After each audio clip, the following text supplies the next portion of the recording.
Hello, everybody. I am the Idea PC, and I am brought to you today here alongside Ebram here, casting the Catalyst Esports in-house games. Ebram, welcome to the stream. Welcome to the broadcast. So glad to have you with here today.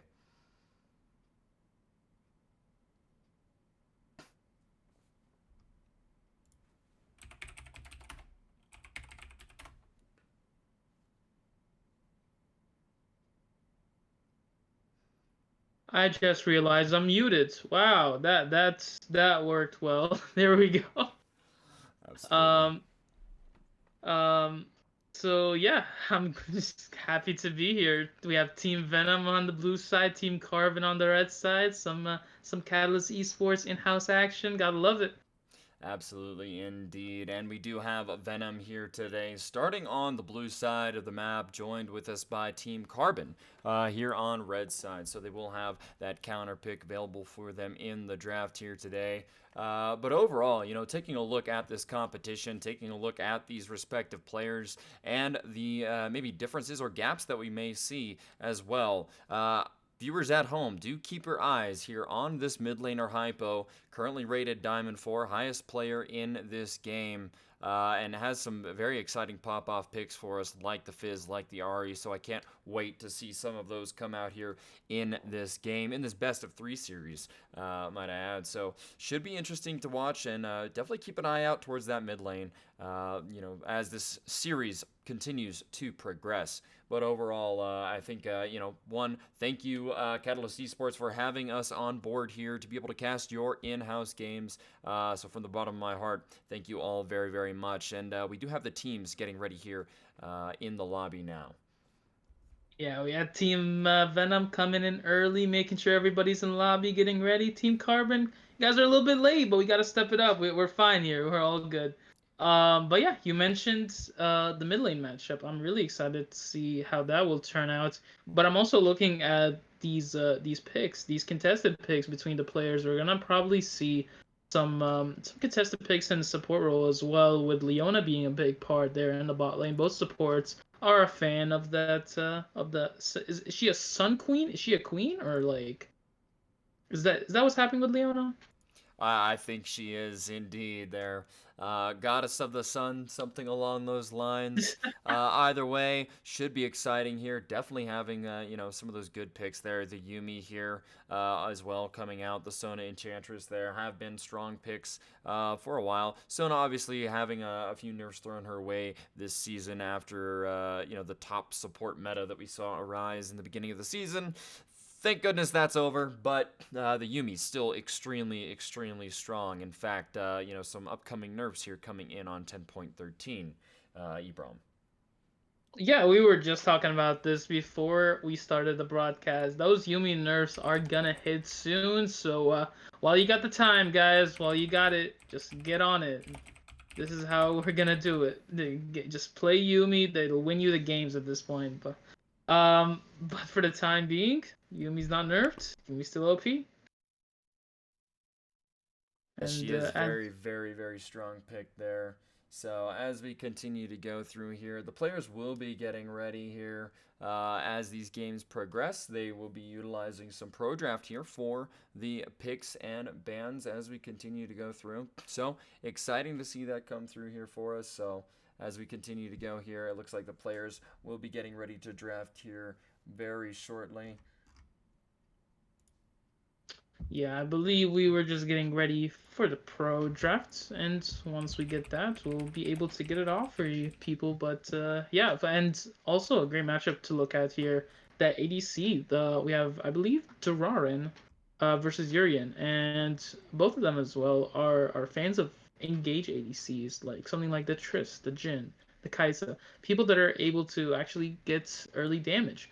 So I'm excited for that bot lane. As I've said, we're gonna get some engaged supports and some aggressive ADCs. So in general, should be a great game all around. And yeah, it will be a best of three. So teams will be able to learn from the mistakes and come back and see what they can do. Indeed, they will here. And as we continue to go through, uh, you know, some of these picks that we have seen pretty regularly. I do want to point out as well, we will be seeing some Cinder bans here in the next patch 10.3 as well. That mana cost being bumped up on the queue. Definitely going to put some damper towards her consistent damage output, Ebrom. Yeah, Syndra has been in a very powerful spot, especially if you've watched anything close to the LCS or the LEC. You'll understand how powerful she is at this moment. Very good, just solid blind pick because she does just have good matchups in this meta right now, and I believe that's a great nerf on there. As I've said, I really do think this is going to be one of the better patches that Riot takes out this this patch season. What would we call it? Like we call it a patch? No, we'll just call it an entire season. With this season, 10-13, keep an eye out for it. I think we'll be you guys will be excited for it. Absolutely, and as we continue to go through here, should be exciting here. It will be a best of three here, so the teams should be getting ready here in pro draft here shortly. Yeah, I mean, just taking a look at some of the, the other common picks that we see here from these teams. I think it's going to be definitely coming down to some of the action down in the bot lane, as long as that mid lane does not get out of hand here. Yeah, we have to keep out an eye on this mid lane. Of course, we are gonna have our only diamond player coming in with hypo, and he is gonna be playing against Stoles, who is a gold 2 player. But hey, I've seen some things happen. I've seen some crazy things happen in my solo queue games. It could easily happen here. Um, I definitely think if you are Team Carpenter, you stack your bans on at least one of Hypo's champions. It seems like he is able to carry very well on them. The Zerat, the Fizz, the Ari. Very, very exciting to see. But other than that, there really there really are champions that you really take a look at and you can see that they are just very powerful in these players' hands. You're looking at the Garen from Yardgrey in the top lane, MF from Dorarin, and even Fizz with his Sona. So should be really interesting. Yeah, overall, and I'm excited as well to see the Graves here actually consistently played by Just A here in the jungle by Carbon has been a very consistent pick lately, and we also see Cloud having picked that up recently as well. So as we continue to go through, look for that contested pick there in the jungle. I think it is very very meta. It's very very strong in what we currently have going on here. The Trundle pick also pretty common here from Cloud on the side of Venom here, and it serves as a great counter into some of the more common top lane picks like the Ornn, or even tankier picks like Mundo and such. So. Expecting to see some of that maybe come out here, depending on how this draft does end up going down. And I think it's going to be quite an exciting matchup. I think I definitely want to look at towards that jungle to see exactly what they're going to be picking and how they're going to draft around it, and the type of jungle carry or jungle pick. If you're going for utility, AD carry, AP carry, I think really is something that teams can kind of set their team around. So. I think that that jungle pick shall be important here for these teams. Yep, as you say that. And also, it seems like we just got a change in one of our players. Rogue will not be playing for Carbon as their top laner. It seems like Boxing Buddha will be the top laner instead. So yeah, we will get ready for that, and I'll make sure to see what he can his power picks are and see what he can develop for his team. But just looking at that, I can already see the set is gonna be a problem in this draft. Absolutely. It's such a powerful pick right now, Ebrom. I mean, you have to consider the fact that you can take the set into the top lane, he can go down into the support role, and he can also be played in the jungle. So a lot of versatility really does come out of that particular pick. And as you continue to go through drafts, I mean, uh, if players aren't picking it or banning it, I think that they really are missing out on a very, very strong flex pick right now in League of Legends. I think it is definitely, for my opinion, my number one pick, going forward as these games progress. Yeah, Sets has controlled the meta for a while. Whether he's played in every role at this point. I can definitely say that Sets is the only one of the only, at least. Actually, we have a very versatile meta. One of the only members of the cast of League of Legends that can be played in all the five positions. And we are going to probably be seeing him being played in at least three positions, if maybe like at least three positions here from three players can play the set. So we're looking at boxing, Justy, and Fizz. And I believe that Leona might even be able to play at support as well. So top lane, jungle, and supports are what we might be expecting from set here.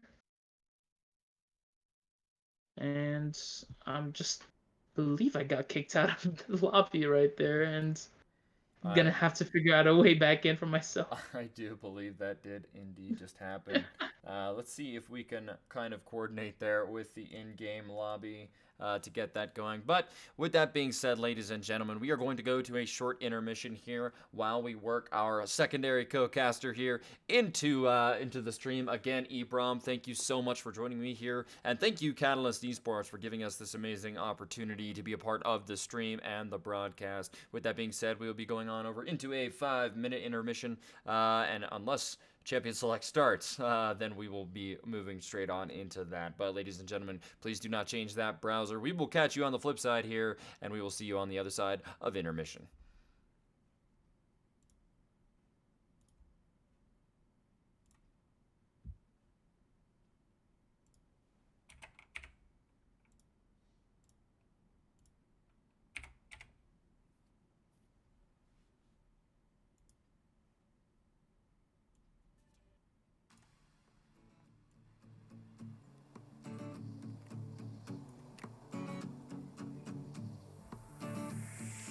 Lately I've been thinking about all the things we talked about, all the places we would go, all the things that we would do, disappeared without a trace, all the lies spoke to my face, telling me that you're okay, but it was someone else okay. When I saw you and a kiss, I felt anger with happiness. I want you to live happily, but how could you do this to me? And the time we had no, I wouldn't forget it for anything. No, and the lives we shared, I wouldn't give them up for anything. And the time we had no, I wouldn't forget it for anything. No, and the lives we shared, I wouldn't give them up for anything.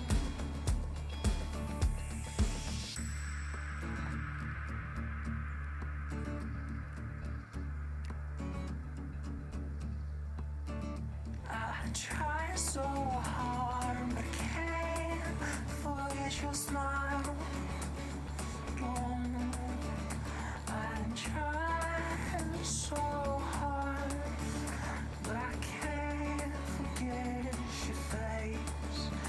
But then again, why would I wanna forget that you were my happiness? Time we had no, I wouldn't forget it for anything. No, and the lives we shared, I wouldn't give them up for anything. And the time we had no, I wouldn't forget it for anything. No, and the lives we shared, I wouldn't give them up for anything.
Hello there, Ebrom, and welcome everybody to the Catalyst Esports Twitch channel. Again, my name is IdeaPC, and so glad to be having you all with us here today. Our pro draft has ended here. Some very interesting picks that we will be getting to talk about here very, very shortly as we continue to move on into the game plan. But Ebrom, how are you doing tonight? No, everything's all right. Thank God that we were able to get everything going. Riot Client will not stop us today. It has not stopped us before. And we just got to keep it up, man. We've had our problems with it, but it's all right. Absolutely, every single day is a grind, and today is no exception. That's for sure. And we do have the players now getting ready up into the chat here. We are waiting on 180 carry here for just one moment. But overall, I mean, just looking at a couple of these picks inside of this pro draft, I'm actually really excited for. We saw some priority towards some of those bans that we've been talking about. So excited to see that, and some late game scaling power as well.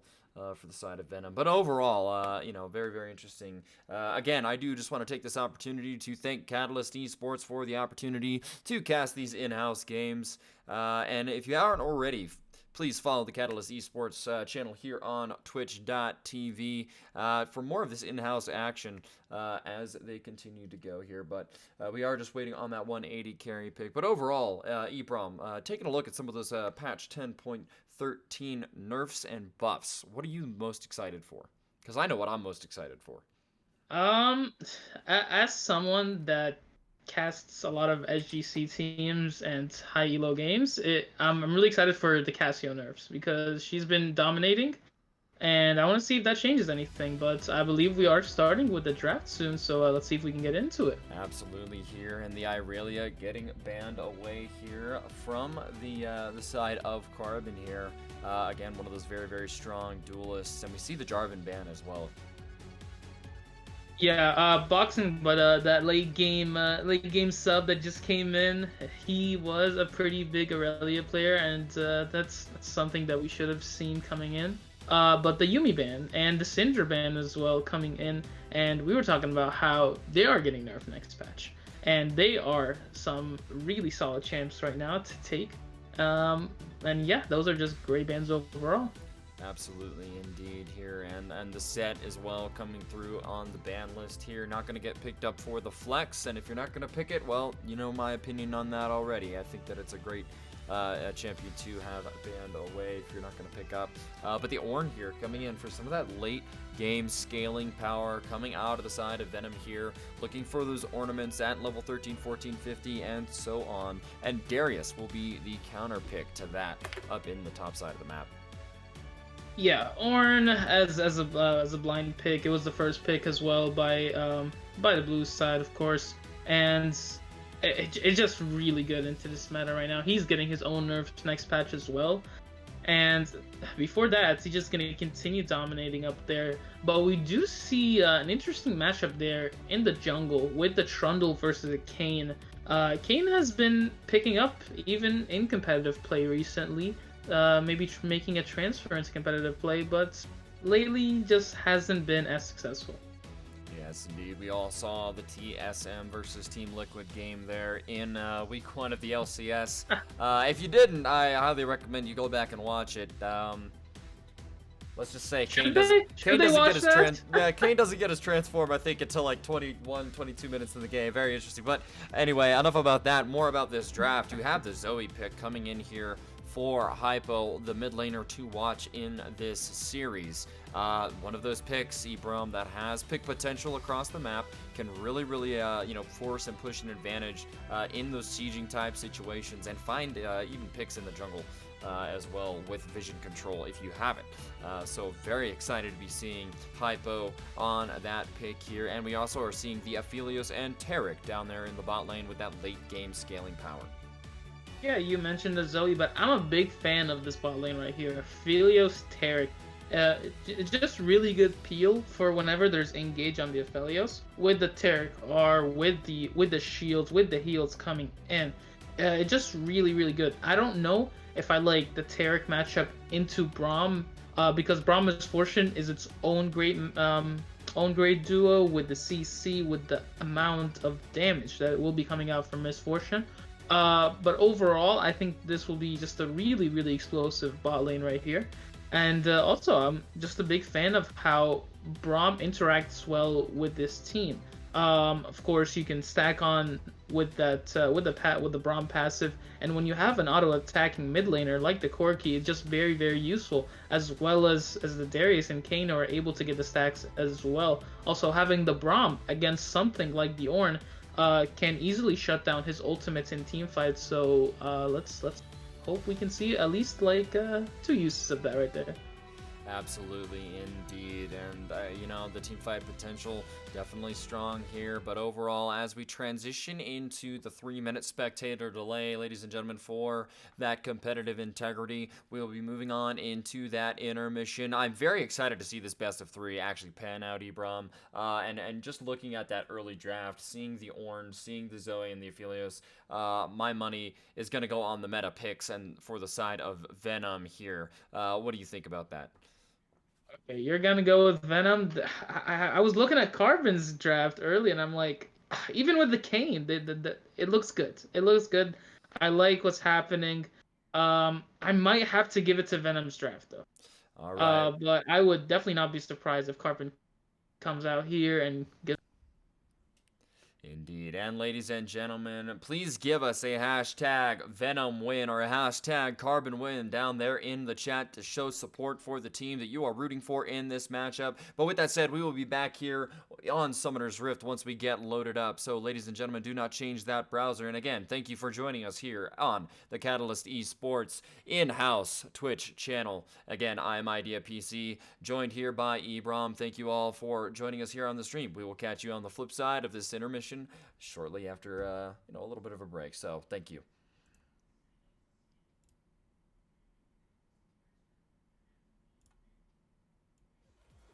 Ready when you are.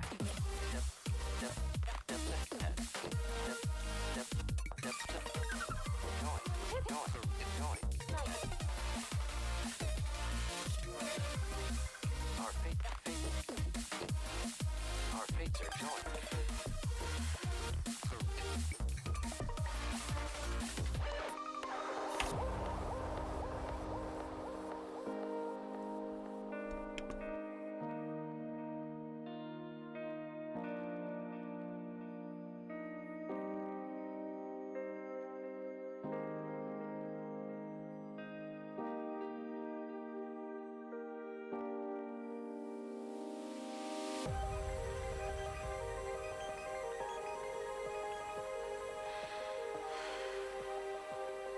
It seems our fates are joined.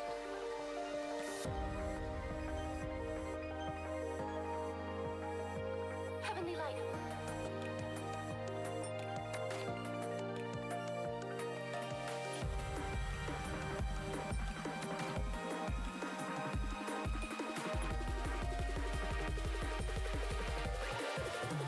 Ready when you are. Our fates. Our fates are joined.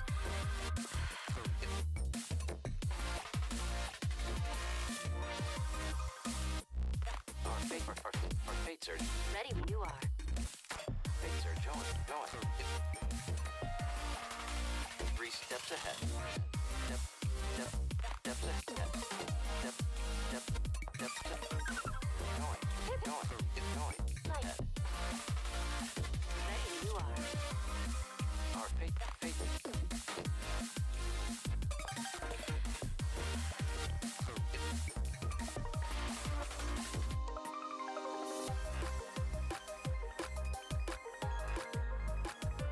Heavenly light.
We are loaded up here for game one, ladies and gentlemen. Again, joined by Ebrom here for this best of 3 series of Venom versus Carbon.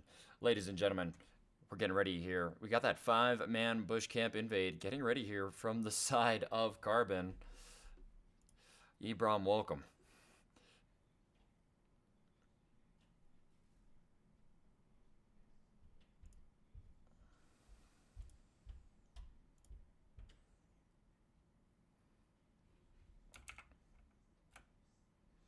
Absolutely will here, but as we continue to go through this game, I mean, I am, again, as I said before, very, very hyped for this. Zoe here in the mid lane will be up against Stoles here on the Corki here, taking that fleet footwork for a little bit of that healing in the laning phase to try and survive some of that Zoe poke here. I think definitely going to be useful for him as well. Guardian here on the Braum. We are going to be seeing a nerf here in patch 10.13. So it'll be interesting to see exactly how that pans out. Yeah, we are getting the new Guardians that haven't buffed. Well, I won't say a buff because I believe it was power neutral. They did take away the movement speed, but the shield is stronger.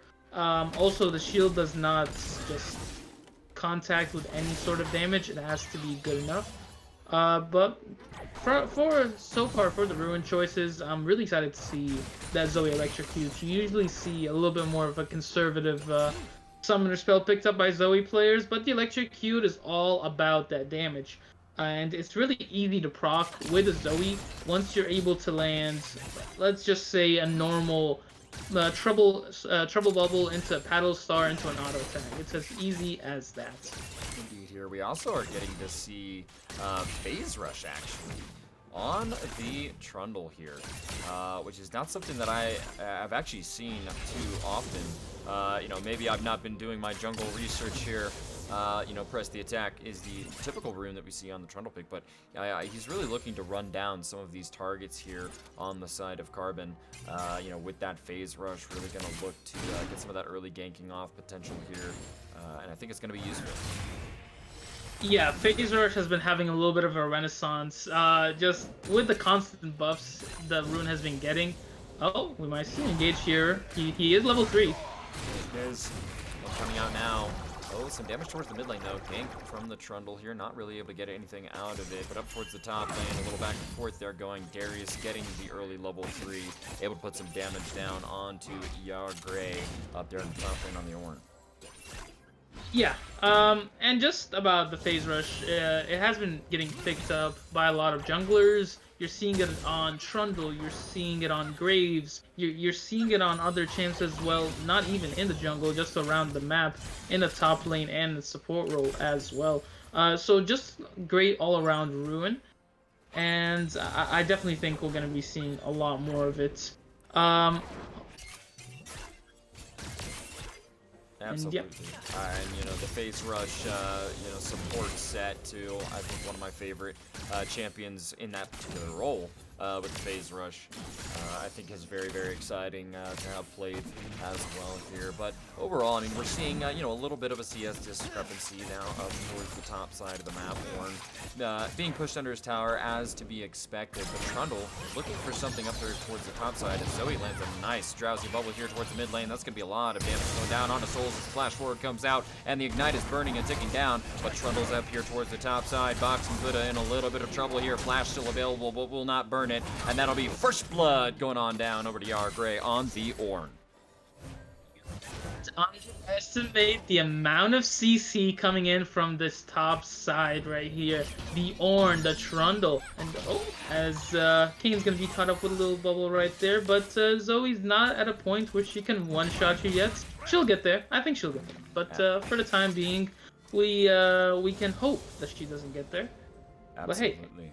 And you know, that early, you know, vision in the jungle there definitely is exactly what you need on this Zoe pick, and you're right. I mean, as soon as she starts getting items, taking a bubble like that over the wall with the range of the paddle star that'll be coming through absolutely can be devastating. So, you know, I'm going to be looking for Venom to continue getting that vision priority to allow this Zoe to become unlocked on the pick, you know, to be able to get those picks in the jungle and whatnot. But overall here, fairly even CS in the mid lane here. Obviously, the early summoner spells being blown by Hypochondriac here in the mid lane, and the teleport being burned in response by Stole. So no teleport advantage here for either side. Kane just clearing out his jungle up there, looking for, you know, a quick level 6 here to be able to get something going here. Yeah, and with Kane being around the top side here, he's not going to be ready for the dragon unless he goes straight to it. I don't think Trundle was looking to start it right now, but yeah, they really need to set up a lot more vision around it, just to have Trundle get anywhere near it without being in danger. So it's looking really good on the side of Carbon here with their dragon vision, and with how they started the game around this bot side. Indeed, absolutely. And, you know, just looking overall, I think that, you know, if this game continues to go the way it is, right, Ornn obviously getting the early kill up there towards the top side of the map, extremely beneficial for him in that lane, as Darius can be so oppressive, you know, with his early game, getting the big damage off that you oftentimes see. So, you know, Ornn getting that early kill makes the laning phase for him so much easier against this Darius, and it really does allow him to kind of play aggressively up towards the top side of the map here. Trundle just duking it out a little bit here with the Kane in the jungle. Nothing crazy, but I mean overall I think that, you know, Ornn should be fine now. You know, the early Bombi Cinder there picked up for him will give him a little sustainability in the form of damage in that lane. Yeah, it'll give him the sustainability, but I don't think it'll be enough for him to be fine in the Darius lane, because it's still Darius. We have to still worry about the Menace himself that can just dunk on you whenever he wants to. His early game pressure is just... it's something that every top laner understands enough, and if you don't, then you're not really a top laner, so... There it is. Some damage coming out here. This Boxing Foot is looking to trade here with Yardray. There it is, coming out. The dunk not going to come through. Yardray having to back up and off that one. But Trundle able to utilize, you know, I guess the lack of vision down there towards the bottom side. Picks his team up an early Mountain Dragon. Definitely going to benefit this team composition. Yeah, Trundle understands that the Kane can't really fight him with the priority that he was getting in the bot lane. And might be a little bit engaged here. We do understand that Kane is around this Ornn. He might want to engage, but... there it is. Ornn getting quite a bit of damage off Bella's Breath. The call of the Forge God coming through, getting the knock up now here. And Yardray able to get him down. There it is, ladies and gentlemen. With the passive procs, takes out Boxing Buddha up here in the top lane. And a Darius that loses early game is not a Darius that you want to have on your team. That is literally his best state in the game right now. And he is, yes, he does have the CS. Well, a little bit of engage here from the Braum. There it is, the Glacial Fissure coming out from the Braum with the bullet time coming out from Urian on Misfortune, but now looking for the re-engage, but the heal comes through. Still health bars low here for the side of the Venom bot lane. Trundle not quite ready to respond just yet. The lane will reset here. Both minion waves meeting in the middle. Trundle maybe looking for the lane gank now. He's gonna stick around here. No vision in the bushes to spot him out. Both ADCs are without their ultimates. We are without Braum ultimate as well. So it is a lot more, if it is a lot more coordinated, we are gonna see a good Trundle gank here. Braum, not as much mana, and he needs that mana to be able to jump to his ADC and actually cause it. Here's engaged. The stun coming through, the Pillar of Ice coming up, and the invulnerability coming out from the Taric here, and that's a kill going on down over to Durane here on the Aphelios, able to pick it up as Braum does fall. Yeah, and you just have to respect it. You have to use your flash there a lot earlier than that. You have to understand he didn't use it, but he really should be using it earlier when getting that engage. The amount of damage just Aphelios on his own is able to do is really just insane at this point. Really is here, and Kane, I mean, you know, we're not seeing him, you know, pressuring these lanes, not seeing him coming in for the ganks. He's really just power farming here, and we definitely see that in the CS discrepancy here in the jungle. You know, Just a Belmont now 30 CS up against the Trundle here. But that does come at the cost that Trundle is able to get some pressure, got the early kill for his top laner up there, which has translated into, you know, the repeat kill from the Ornn coming down onto the Darius, and then the gank down towards bottom side, able to catch the Braum out, and as you said, crucially, you know, that the flash not coming out from the Braum. You know, so it's really going to be a question of whether or not that early pressure that this Trundle has been able to get for his team is worth the 30 CS or so differential in the jungle. And if you're asking me, I think it's a clear yes. Yeah, and you really see the difference between how these teams are choosing to play the game right now. I don't think we'll see quite an engage yet in the top side. We'll wait for it to a little bit go down. But yeah, it seems it's not the team that has the 3 kills and the dragon. Oh, as we see the engage right here. Towards the top side, there it is. Corky with the package coming on through. Call, Forge God gets called in, but will not be knocked down. And damage coming down. Darius able to get the dunk down on Ornn as Zoe able to pick up one here. Looking for the second one. Not going to quite come through, but the flash with Trundle and the chop coming down for the double kill here. Cloud picks himself up too, and they will be able to secure themselves a Rift Herald as well to boot. Yeah, once you start the Rift Herald and the enemy team understands that you started it as well, there's really no going back from it. You have to take the fight, and that's exactly what they wanted to do, even in their bad start. Tarek engaged. But here it comes down towards the bot side, able to get the stun down, but the whole time coming out from MF will be able to put some damage down, but it's not quite enough as Fizz does fall on the Braum here, but damage coming back through. Flash forward from the Misfortune here, not able to get it, but she does manage barely there. Leona will be able to trade it there, but 2-for-1 trade in favor of Venom towards the bottom side of the map here. This Aphelios has himself 2 kills, has that Infinity Edge now, really going to look to press that advantage here towards the bottom side of the map in that 2v2 matchup. Yeah, Aphelios is already got his Infinity Edge, and that is a big power spike coming in from him. But it just seems like Fizz and Urian are relying too much on just using their ultimate for damage and then not worrying about what else is going to happen. We saw how Durare is able to just flash away from the ultimates, so he can get away from the slows and he can get away from the damage coming from the MF. And without that, the MF had to stop her ultimate up early, as we do see Kayn looking for an early Drake here. Yep, Cloud uses the Blast Cone to get up and over the pit, does down the Pillar of Ice there. Teleport now coming in from the Ornn on the backside as well, but he will fall. Corky picks himself up a kill down onto the Dragon Pit as we have a fight, a little bit of a skirmish there towards the top side of the map.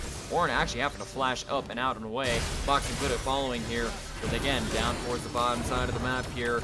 The rest of Venom being pushed off of this Dragon. Dware does fall here, and that's going to be, an advantage. Oh, maybe not quite an advantage with Stoles being knocked down to 1 HP. Has to flash away from the Tarek stun, but Zoe's going to be able to wrap around and be able to get the kill. Flash coming out now from Leona, but the slow coming here from Urian will be enough as the autos come through. Another kill going on down over to Carbon here. Really looking for something.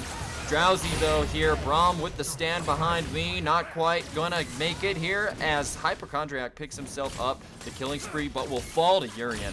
Just action all over the map here. And it's not done. Outside. Pillar of Ice, Drew, trying to get something going there, but the Winter's Bite will be able to slow him down enough. Man, Ibram, I mean, we're seeing action literally all over the map here, across that dragon fight. And, with the ensuing events of what happened there, we saw the gold advantage that was a 1k advantage here for Venom now drop in favor for about 2k now for Carbon.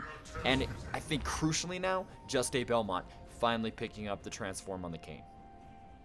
Yeah, once he was able to actually be just involved in all that mess that was happening in the bot lane, he is able to pick up Red Kayn right there. The better of Kayn's in my opinion, but hey, you can have yours. But yeah, that engage around the bot side, that skirmish or whatever you'll call it, that lasted for what seemed like an eternity. Oh, engage here. And here we have it, Leona being caught out down here in the bottom side, will get stunned up and will get knocked down by Stoles, picking himself up his second kill of the game now. Man, going into ward alone there, getting caught out, and that's the consequence you have. Rift Herald does get summoned towards the towards the middle side of the map here. As the dive, he does get carried out here. Bullet time coming through, able to wrap that one up. Durane getting caught out. All Forge God though will come through, but not quite soon enough. As the dunk comes through, Darius able to pick himself up the solo kill now. After what was a rough early game for the Darius, I have to say he's doing a fantastic job of absorbing that early game pressure and being able to pick himself up. Now 2 solo kills against the Orn here.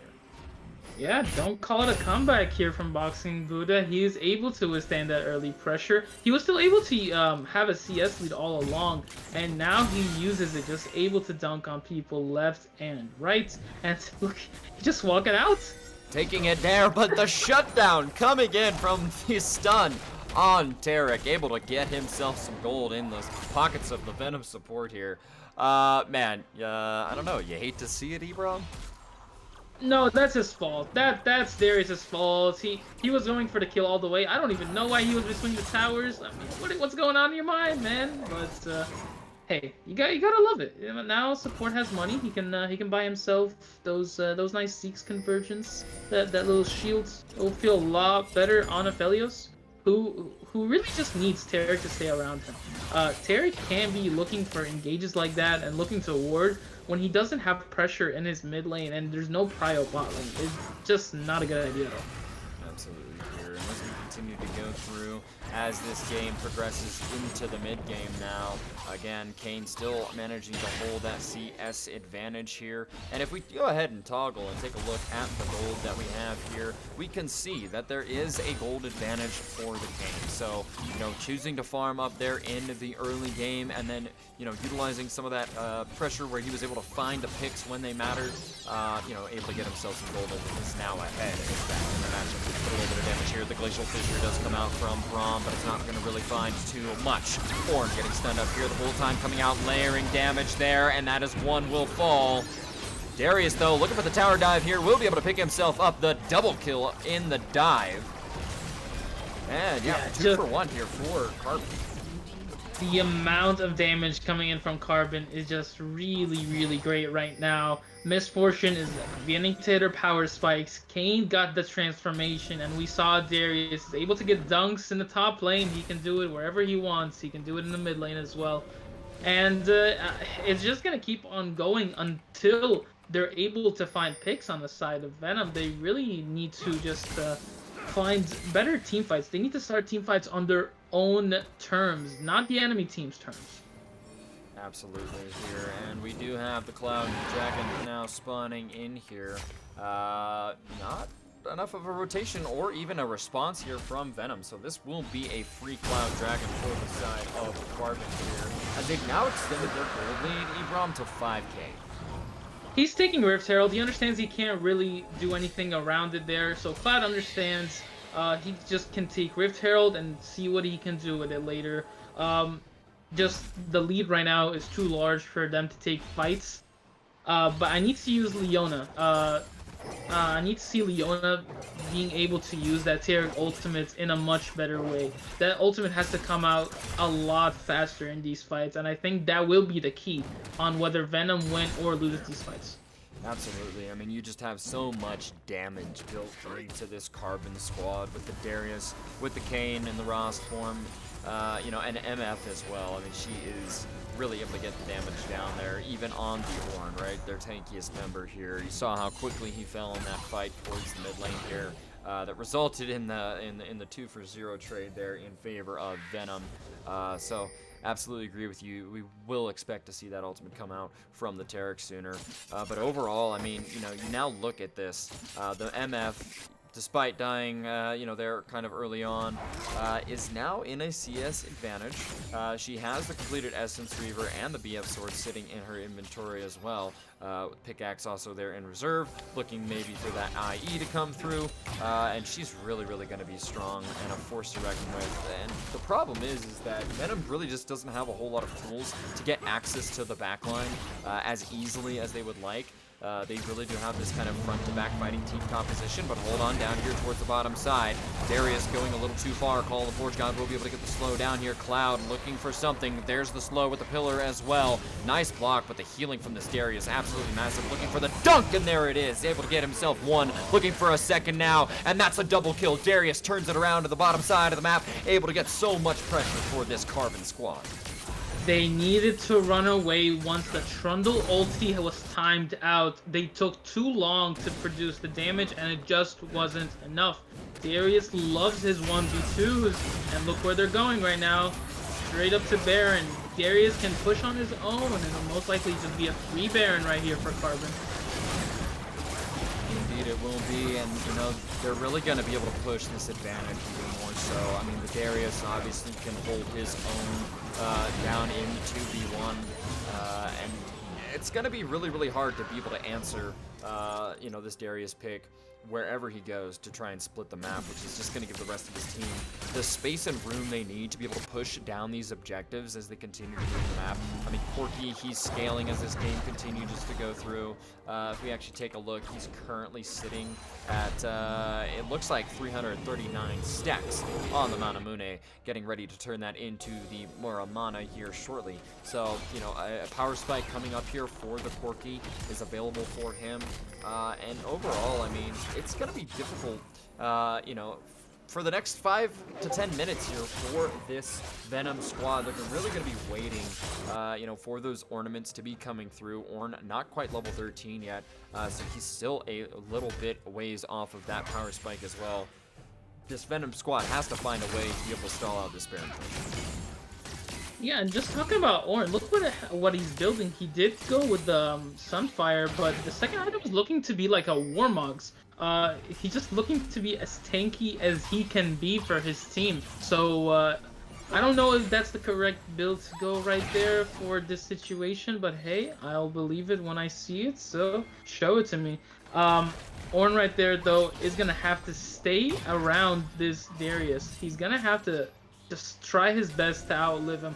And as we talk about that, the Darius is getting enough push down in the bot lane for Team Carbon to push their advantage in the jungle. They're able to pick up the vision, and now they have a lot more control of where the enemy team can come from. And look at that poor Rift Herald right there. Not even gonna see the tower in there. And yeah, it's most likely gonna be a free dragon for Carbon again if Venom does not have anything to say about it. Indeed it will be, and it's difficult. I mean, there's no vision control, at least not much of it, for the side of Venom in their own jungle here.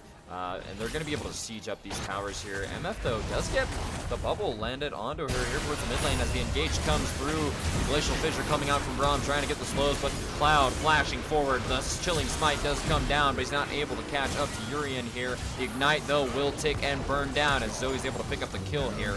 Call the Forge God coming in now, able to get the knock-up, but the rest of this squad is just so separated. Ophilu's still up towards the top side of the map. Cloud and Hypochondriac here trying to run for their lives, but the knock-up comes through, and Boxing Buddha is on a killing spree here, absolutely dominating, able to get himself another double kill on the Darius pick. What a huge, huge pick here this has been for this Carbon squad. Yeah, they really saw the power right there from the Zoe. They saw the engage, and once that bubble hit, they knew this was their only chance to have a good fight where they can get it. It doesn't matter that Aphelios wasn't nearby. They wanted to start it. But yeah, Aphelios just needs to get there to be able to actually lay out the damage, because other than the Zoe's burst damage, there's no consistent damage coming in from the side of Venom other than this Aphelios. So he needs to stay in those fights, and he needs to make sure he's safe. Absolutely, and with the Baron buff expiring here, a few turrets going down for the side of Venom here. Carbon now 5 turrets to 0 here in this game 1 of this best of 3. But the hope for Venom here in that Baron push is that Carbon was not successful in actually breaking and cracking the base, right? So they at least have that going for them. They don't have a lane with super minions in it that's going to be constantly pushing into them. They can play the game relatively normally. They just have to be a little more careful, you know, now that they lack the priority and the vision control in their own jungle. But being able to survive that Baron push and being able to fight back effectively, I think in that last team fight we saw, definitely did do them some favors. Does grant them the extra time that they need to be able to get this Ornn leveled up, to start seeing the upgrades coming through. You know, we'll expect to see the Molten Edge here on the Aphelios. We expect to see the Luden's Echo upgrade as well for the Zoe. So, you know, once these upgrades start coming through, I really expect, you know, this Venom squad to take these fights and, you know, possibly start winning them.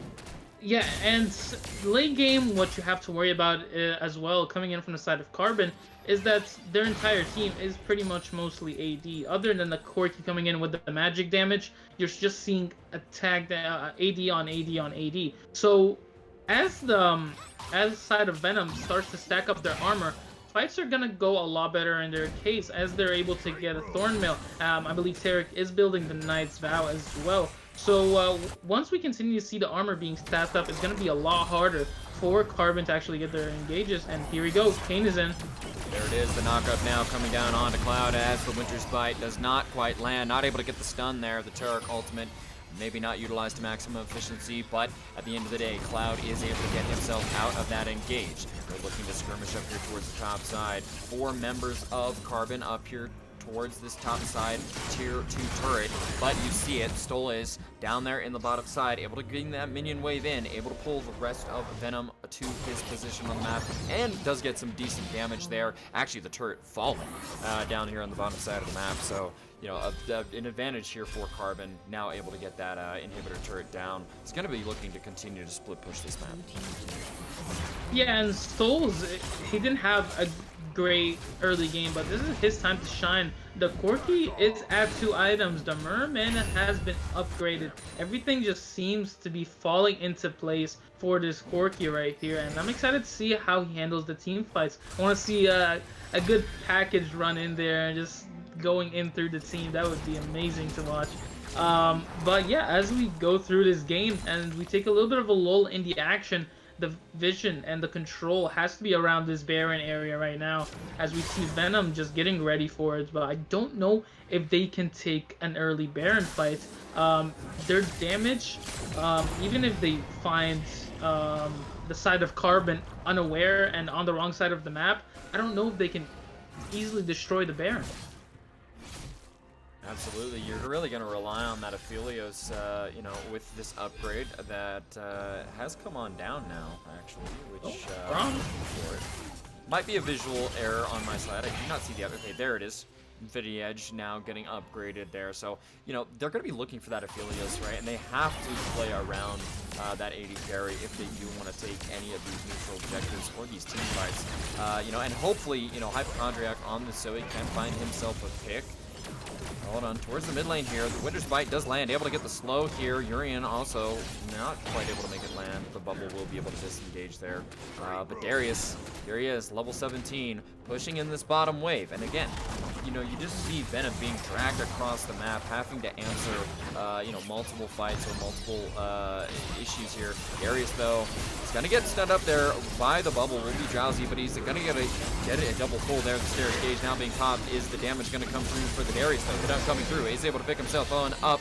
Kill here, but the ultimate coming down from Tarek will be able to get himself to safety here. Call of Forge God will be blocked by the Unbreakable shield here from Glacial Fissure coming out, able to get the knock up there as Ornn does fall. And they attempted to steal the Baron, trying to make something out of nothing there for the side of Venom, but just not quite able to get it done. Baron buff going on over to the side of Carbon. Not yet, right there. And the Darius is causing so much mayhem there in the bot lane that Venom have to worry about him as a whole. He's just a monster at this point right now. 11 kills coming in from Boxing Buddha, who was apparently a late game substitution. He was not supposed to be starting this game.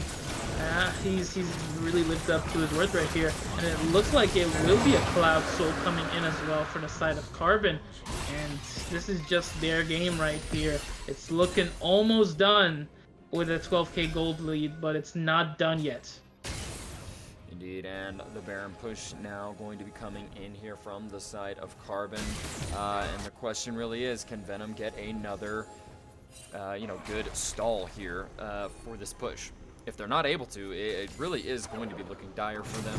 They do have the super minions that are pushing into their base. There's a constant wave of pressure down there towards the bottom side of the map, which is going to make it hard, right? And you're going to be looking for Carbon to play around that here. A little bit of an engage trying to happen here towards the mid lane as the bubble lands, but the rest of Venom not there close enough. Corki being able to back up and out and away, but Darius again pushing down towards this bottom side of the map, able to bring the rest of Venom to him as his Carbon squad is pushing in this mid wave. Yeah, that's exactly what you want to be doing right now. They understand, they've done it before. Darius just needs to go on a lane of his own, and then they can either send Stoles to go up in the top lane and execute a 1-3-1, or they can just go with a full 1-4 with leaving the Darius alone and having the rest of the team do their own thing in the mid lane.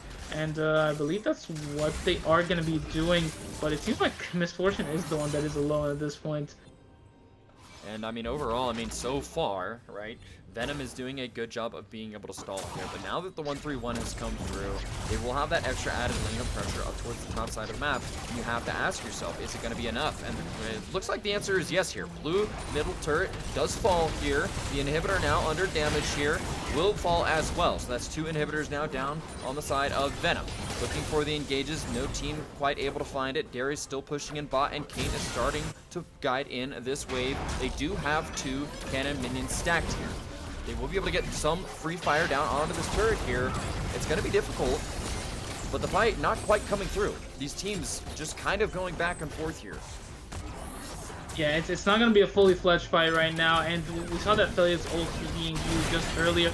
They really need to start a fight before this Darius just destroys their entire base. It has to be on them. Up and here it comes. Call for God coming in. Will be able to get the knock up as the subjugate comes in from Trundle. They're getting some damage down, but he's level 18. Here it is. No, the dunk not quite there. The flash coming in, and there it goes. The flash from Boxing Buddha there is enough. The Glacial Fissure coming out from Rod, trying to find a disengage, but Boxing Buddha finds himself finding tower aggro and will fall down there in this base push here. It looks like that might have ended here now. Shutdown going on over to Yar Gray here. The flash forward from Zoe, not quite being able to land the bubble here, but yes, you lost 3 inhibitors, but you didn't lose your Nexus towers, you didn't lose the fight. Venom, good job there, being able to defend there in the final moments of that push, but, triple inhib, gonna be very difficult. Yeah, but there is a good thing you take out of it now. Now, Venom are able to CS in a much safer way. The minions will be coming to them instead of them going to the minions. So as they actually build up their CS, which they do need to right now, that's gonna be the main thing on their minds. Just wait it out. Make sure you get those CS numbers up. Get as much items as you can on the Aphelios and on the Zoe. As the Zoe did pick up the Morello for the great amount of healing coming in from the Darius and from the Kane, it's really going to be needed. Also, yeah, Ornn did build the Knights now. Not a big fan of that one. I would have really rather if he did want to go with something for the armor, I would have rather seen the Thorn Mill coming out from him. It would have been a lot better and used for the grievous wounds as well from the components. Absolutely would have gone a long way in countering the Darius. And I can understand not going the Missile Mask. You're pretty much against this all AD composition. You're not going to really be getting a whole lot out of it here, but I do agree. I think, the Thorn Mail, definitely a good itemization. Not going to quite come through here. And, going with the Knight's Vow, it really does lend itself to, from this Venom squad, they want to empower this Aphelios. They want this Aphelios to be as strong as possible and provide them something here. So, Super Minions now, though, coming in. The rest of Carbon has joined here in the base here, looking to get that 3rd inhibitor here, as the inhib timers have kind of gone a little out of whack here. But it will provide Venom with a little bit of opportunity here to not have those double Super Minions coming into the base if they can positively defend the bottom lane inhib. And the engage button has to be on the side of Carbon now. They know Venom don't want to start anything close to a fight. If they do want it right now, it's going to be all on them. As we see just a little bit of damage coming in from the Zoe right now. She is still in a great state. Those 7 kills are not for nothing. As they slowly will just be able to push them again. They are going straight to Baron, and this has to be the try. Did Affiliate just use ult? He did. Yes, he did indeed, but the Baron being started up here by the side of Carbon. And, you know, Venom, unfortunately, just not able to get there fast enough, having to clear out those waves. They will have the double super minions spawning into their base, but they're looking for the Elder. The question is this Baron buff going to be enough to win this fight? Boxing Buddha now kind of caught out here down towards the bottom side of the map, but not enough members of Venom there really able to make anything of it as 2 kills come in here for the side of Carbon, looking to end this game out here. They're draped in purple, pushing the double super minion waves into the base here, looking for the picks. Call of the Forge God coming on out, will get the knockup on Boxing Buddha. Is that the target you want? The subjugation coming through, the Drowsy is there, and the shutdown coming in for Cloud here on the Trundle. But super minions now in the base. The bullet time coming out from Misfortune will be able to get a lot of damage down there onto Yargray. He is 1 auto from death, and there it is. Zoe gets stunned up. That's 4-4-1, and that is the game here for the side of Carbon as they take the first game in this best of 3 series. Yeah, just a really great win from Carbon there. We both expected Venom to win, and they did win the early game, but early game does not win you the game. Just really great comeback there from Boxing Buddha, who probably does get my man of the match there in the first game. But yeah, it just looked really, really great for Carbon. Once they got the lead, they didn't take their foot off the gas, and they just kept going at it. It absolutely was an impressive performance there from the side of Carbon, you know, not succumbing to that early game pressure. You know, at one point the kill score was 8-2 there in favor of Venom. And unfortunately, the late game insurance of the ornaments not going to be able to come through there and really, you know, pick them up off that game. The Orn was level 16, but we only saw the Molten Edge coming out with the upgrade towards Durrani there in the bottom lane. There was no Ornn upgrade for the Blade of the Ruined King on Cloud. There was no upgrade for the Luden's Echo there on Hypochondriac. So unfortunately, you know, not getting the maximum utilization out of the Ornn there, you know, definitely may have cost them some of that late game pressure. Yeah, and it just seemed like really bad itemization there from the side of Yargray. We've already mentioned that, so I won't go fully into it. But just good itemization goes a long way, especially when you are an Ornn. But yeah, it just did not seem like it. I need to see earlier ultimates coming in from Leona's Tarek right there. That's funny to say, but I want to keep saying it. And yeah, it just they need to know when to take the fights. Cloud's use of the ultimates, they need to back up once they've used the ultimate on the Darius. It's not gonna be enough. Then you just have to back up.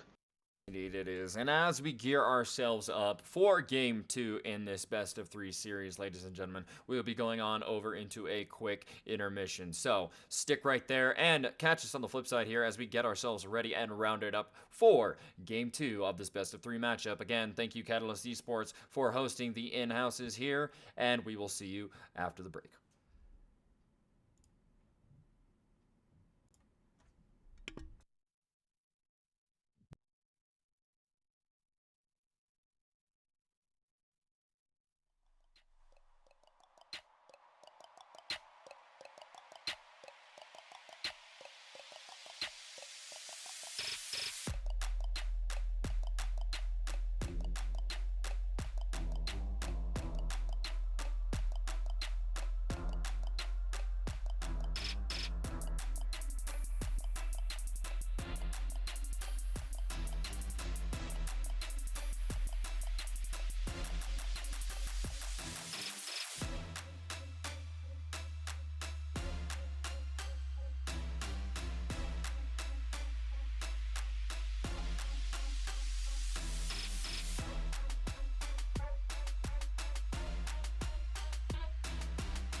words in my mouth.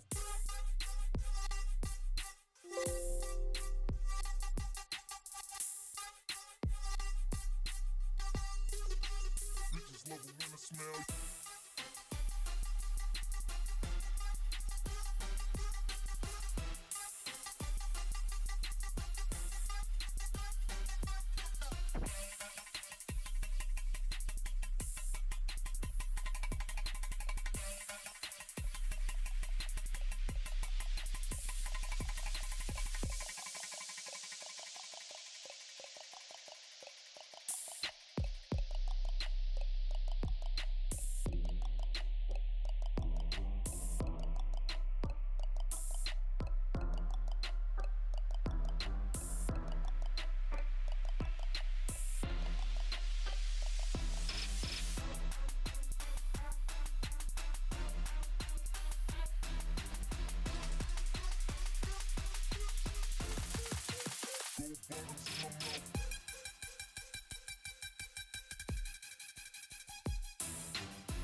And again, ladies and gentlemen, I am joined here by Ebram for the Catalyst Esports in-house series best of three, as we get to see Venom versus Carbon. And again, just to recap, they're in Game 1. Venom getting the early advantage to start the game off, but Carbon really pushing back in the mid game, able to win some decisive fights there to give themselves a dominating gold advantage that they were able to push into map pressure that got them the Barons to win them the game there, Ebram.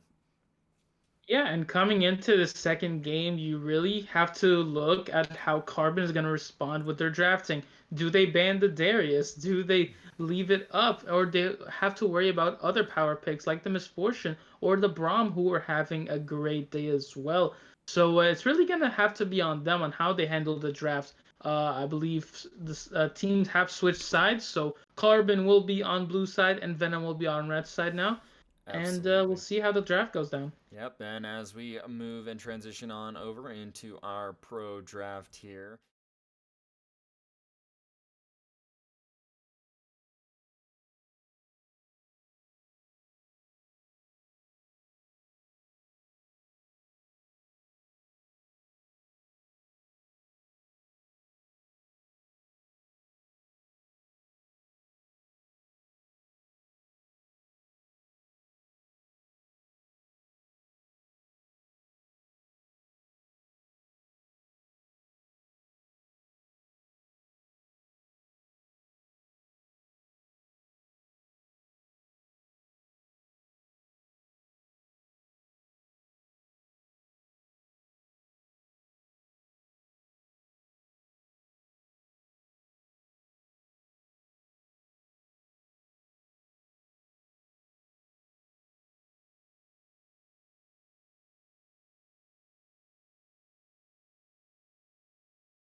Can do with a power pick, um, but they really need to come in here and show that what Carbon can do with Darius, Venom can do with Alawi. Alawi again is a great pick to take if you want to look for those 1v2s in the top lane.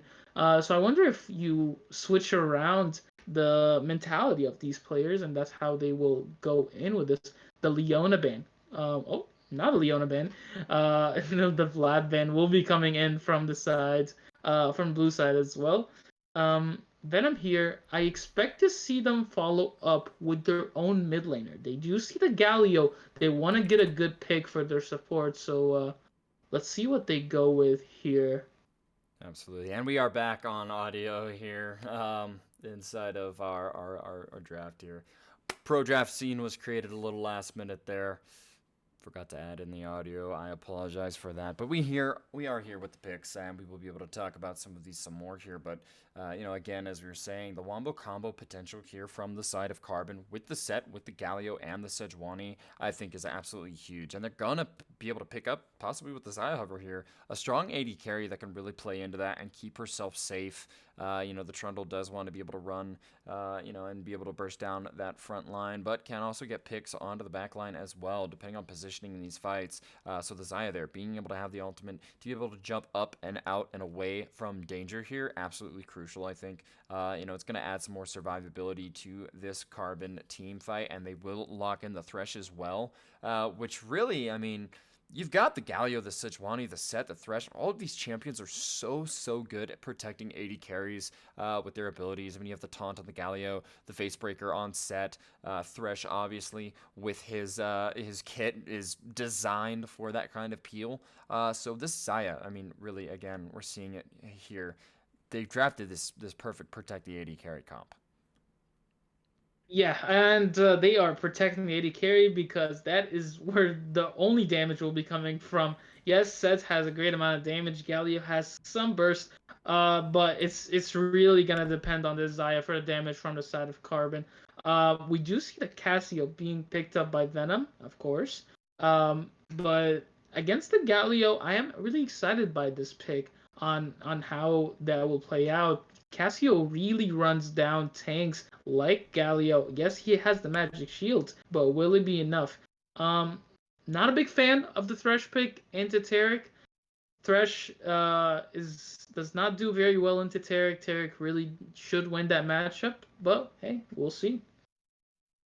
Indeed, and Cassiopeia, also another champion who is set to receive some nerfs here on patch 10.13 up and coming.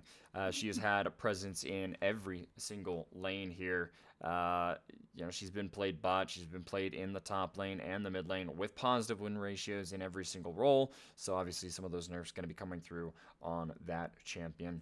But we haven't seen those just quite yet, so still the strong stalwart pick here for the mid laner will get picked up by the side of Venom, and I'm excited for that pick. I really am. Yeah, and with that, we also have to look at this jungle, but we don't have much to say about it. It still will be a Sejuani versus Trundle. They are looking for that CC. We're not seeing much damage coming in from it. But hey, as hopefully we'll see more damage coming in from them. I wonder what ruin Sejuani decides to take because Sejuanis that go into Trundle don't usually take Aftershock. They will take some sort of sometimes they'll take Predator. I have seen sometimes they'll take Conquer because they don't really want the Aftershock to be used against them in that case. And I believe as we have a little bit of a change there in the loading up screen. And there it is, our players there starting normal draft mode instead of tournament draft mode there. So everybody give us an F in the chat there as we are looking at these wonderful picks in Pro Draft back on your screens. The players here will be getting this changed up and the reinvite Honest will be mistake. happening. It happens. Honest It happens mistake. to the best of us, indeed. But overall, I mean, we take a look at, just some other things that I think Riot has been pushing as well. I don't know if you have seen the preseason 2021 Oh game yeah. plans. I'm excited for those. I'm just excited for how the new items look. It's something new to the game, puts a little smile on your face. I wonder if the actual shop will be as useful as they say it will be. But hey, only up from here, right? Hopefully. Absolutely. I mean, we've had the shop system the way it is for as long as I can remember playing League, which has been a while now. So to see something and to see Riot kind of taking a new direction with it, I think is really, really interesting. I think it's gonna, be kind of something that's fresh in the game, right? And they talk about polishing the items and making some of the more outdated things look a little newer. I think I'm still gonna miss though, some of the really really old icons that are still in the game after so many years. So enjoy it while you can. This is the last time we get to see some of these. Yeah, we'll continue to miss their stuff. I still miss Kleptomancy. Poor Kleptomancy. You didn't have to fall away like that. I believe I wanted I Riot to know. keep it in. It should have had a better fate. It really should have. I remember seeing Naguri right in Worlds, Oh, on Damwon Gaming, right, playing the full gold gen items and runes. And he would just be so far ahead of his opponents, right? And seeing those kind of compositions, I thought was really, really cool with how creative players were getting with the builds. And, I guess we still do see creative builds. I mean, Death's Dance and Conqueror being taken on 80 carries, I don't think is something that a lot of people foresaw, but it really just kind of became a thing, which is, another reason why we're seeing some of those 10.13 nerfs, right, towards the Conqueror rune itself. I believe the stacks are being increased from 10 to 12, so, that will happen, which as a Mordekaiser player, I'm kind of sad to see, because you could so easily stack his Conqueror along with his passive, and it was just easy, and it was a great time, and everything meshed together really, really nicely. But yeah. As a whole, I like the place of the meta right now. I wonder how it's gonna evolve with the mid lane changes that are coming up soon. I really do believe we'll see this new change where mid laners will start becoming Karma and will start going with the Lulu, and it'll be a lot closer to just funneling their ADC as much as possible. Protect ADCs will probably get back. I don't know if I'm excited for that as much, but hey, it's the change, maybe. it is indeed. And to the Twitch chat, I appreciate the Fs in the chat. We needed it for our fallen brothers and champion select, so thank you for that. But overall here, I mean, it should be an exciting game. And, again, just to kind of talk about the picks and bans, because I know it's a kind of an evolving state here. That all-engage composition that is drafted by Carbon here with the set, with the Galio, the Sejuani, really, really, really is strong. They've got pick potential in the Thresh as well. And I think, though, that Venom did draft themselves a top laner that is going to work well into that. I mean, Alawi is the 1v9 champion with the ultimate coming out, able to get so much healing and so much regen and dish out intense, insane amounts of damage. I think it works well when you are expecting, all of these picks from Carbon to just be thrusted into you. I think that both sides have outplay potential here. They have, the tools necessary to be able to win these fights. It's just going to come down to which team can execute better on the day. Yeah, and execution is something that this Taric has to follow through with. The ulti timings aren't gonna need to be super precise with how much engage is on the side of Carbon. Need to make sure that Hypo and Durarne are gonna be able to stay alive. I must be saying that wrong. Durarne, I need some help here. Durane? Durarne? Durane? I believe it We'll is say Durane. that. We'll go with that. Yeah. Other than that, I mean, I do think it is funny though. Leona. Funny little name there. For, We haven't seen a single Leona game. Yeah, I know. Oh. Right? It was about to be banned last game as well. Yeah, indeed. and just rounding out the rest of the bands here. For these. Okay, there we go. Okay, we do have people there in Twitch chat letting us know it is Durain. Durain. All right. Durain. Okay. So like Mountain Dew. All right. Perfect. Durain. You know what? Durain. Not Durain, maybe. Durain. Durain. Okay. Thank you, Twitch chat, for the help. It is always appreciated on the casting desk. Definitely does help. But overall, these compositions, we're getting ready to see them, and then the repeat. I don't know. We'll see if this bot lane can get things rolling. I really am hoping that we do see it. The ultimate from the Tark is very, very important for Trundle, who typically doesn't build full tank, or sometimes occasionally will build off tank, but he really does need, I think, some of that survivability that the Tark can provide him, and it will be able to deny a lot of the damage that'll come out from the Carbon squad. But overall, I mean, as we have completed and concluded Champion Select here, ladies and gentlemen, I just want to thank you all out there watching for sticking it with us here on this broadcast. And thank you to Catalyst Esports for giving us the opportunity to cast your in-house games. If you have not already, please go ahead and drop Catalyst Esports here a follow on their Twitch channel and support the players and support the org. I know that it is very, very much appreciated. So again, thank you all for joining us here. And as we get ready to jump on over into our spectator delay, we will be seeing you guys on the flip side of the intermission as we continue to go into Game 2 of this best of 3 series of Venom versus Carbon. So, ladies and gentlemen, hold on to your seats there, and we will be seeing you just on the other side of this break here as we get geared up for Game 2. Ladies and gentlemen, thank you very much, and see you on the flip side.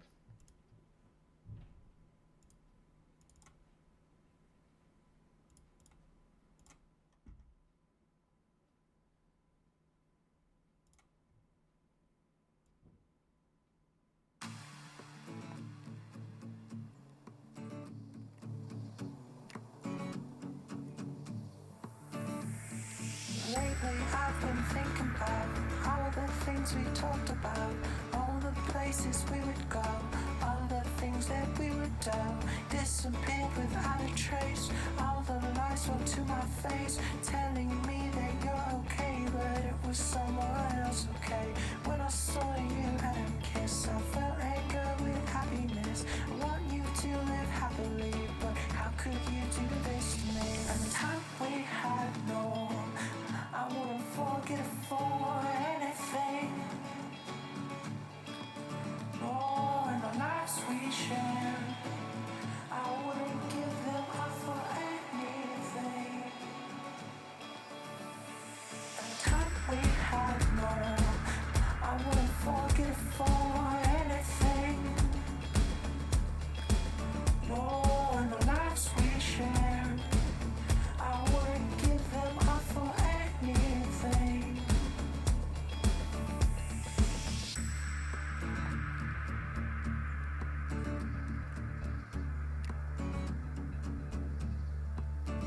I try so hard, but can't forget your smile. I try so hard, but I can't forget your face.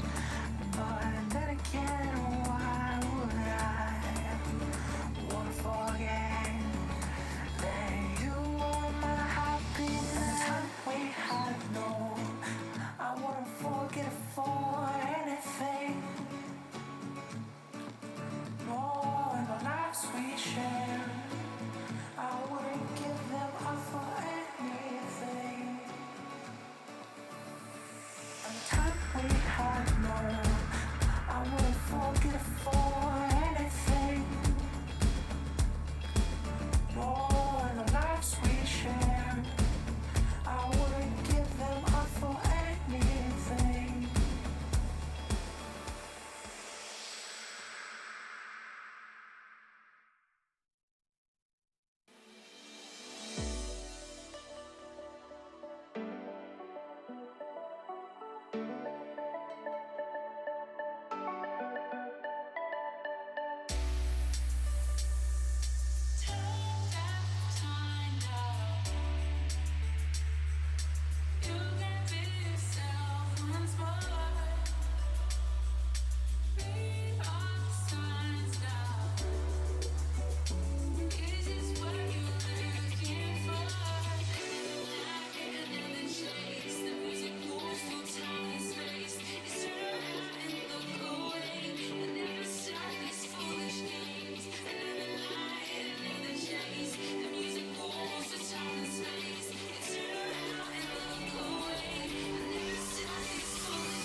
Ladies and gentlemen, I am back here now with Ebrom here to cast Game 2 of this best of 3 for Catalyst Esports. Again, we have Carbon over here on the blue side and Venom here on red, getting ready to kick off Game 2 as the players move out for the line of scrimmage. Yeah, and just coming in here again, really excited with how the first game went. Oh, as we might see a little bit of an engage here, but I don't believe set did start the E. Yeah, that will be a W start from the set. It seems like they're just setting up the visions so they can actually understand where the jungler will be. But for the time being, not much action.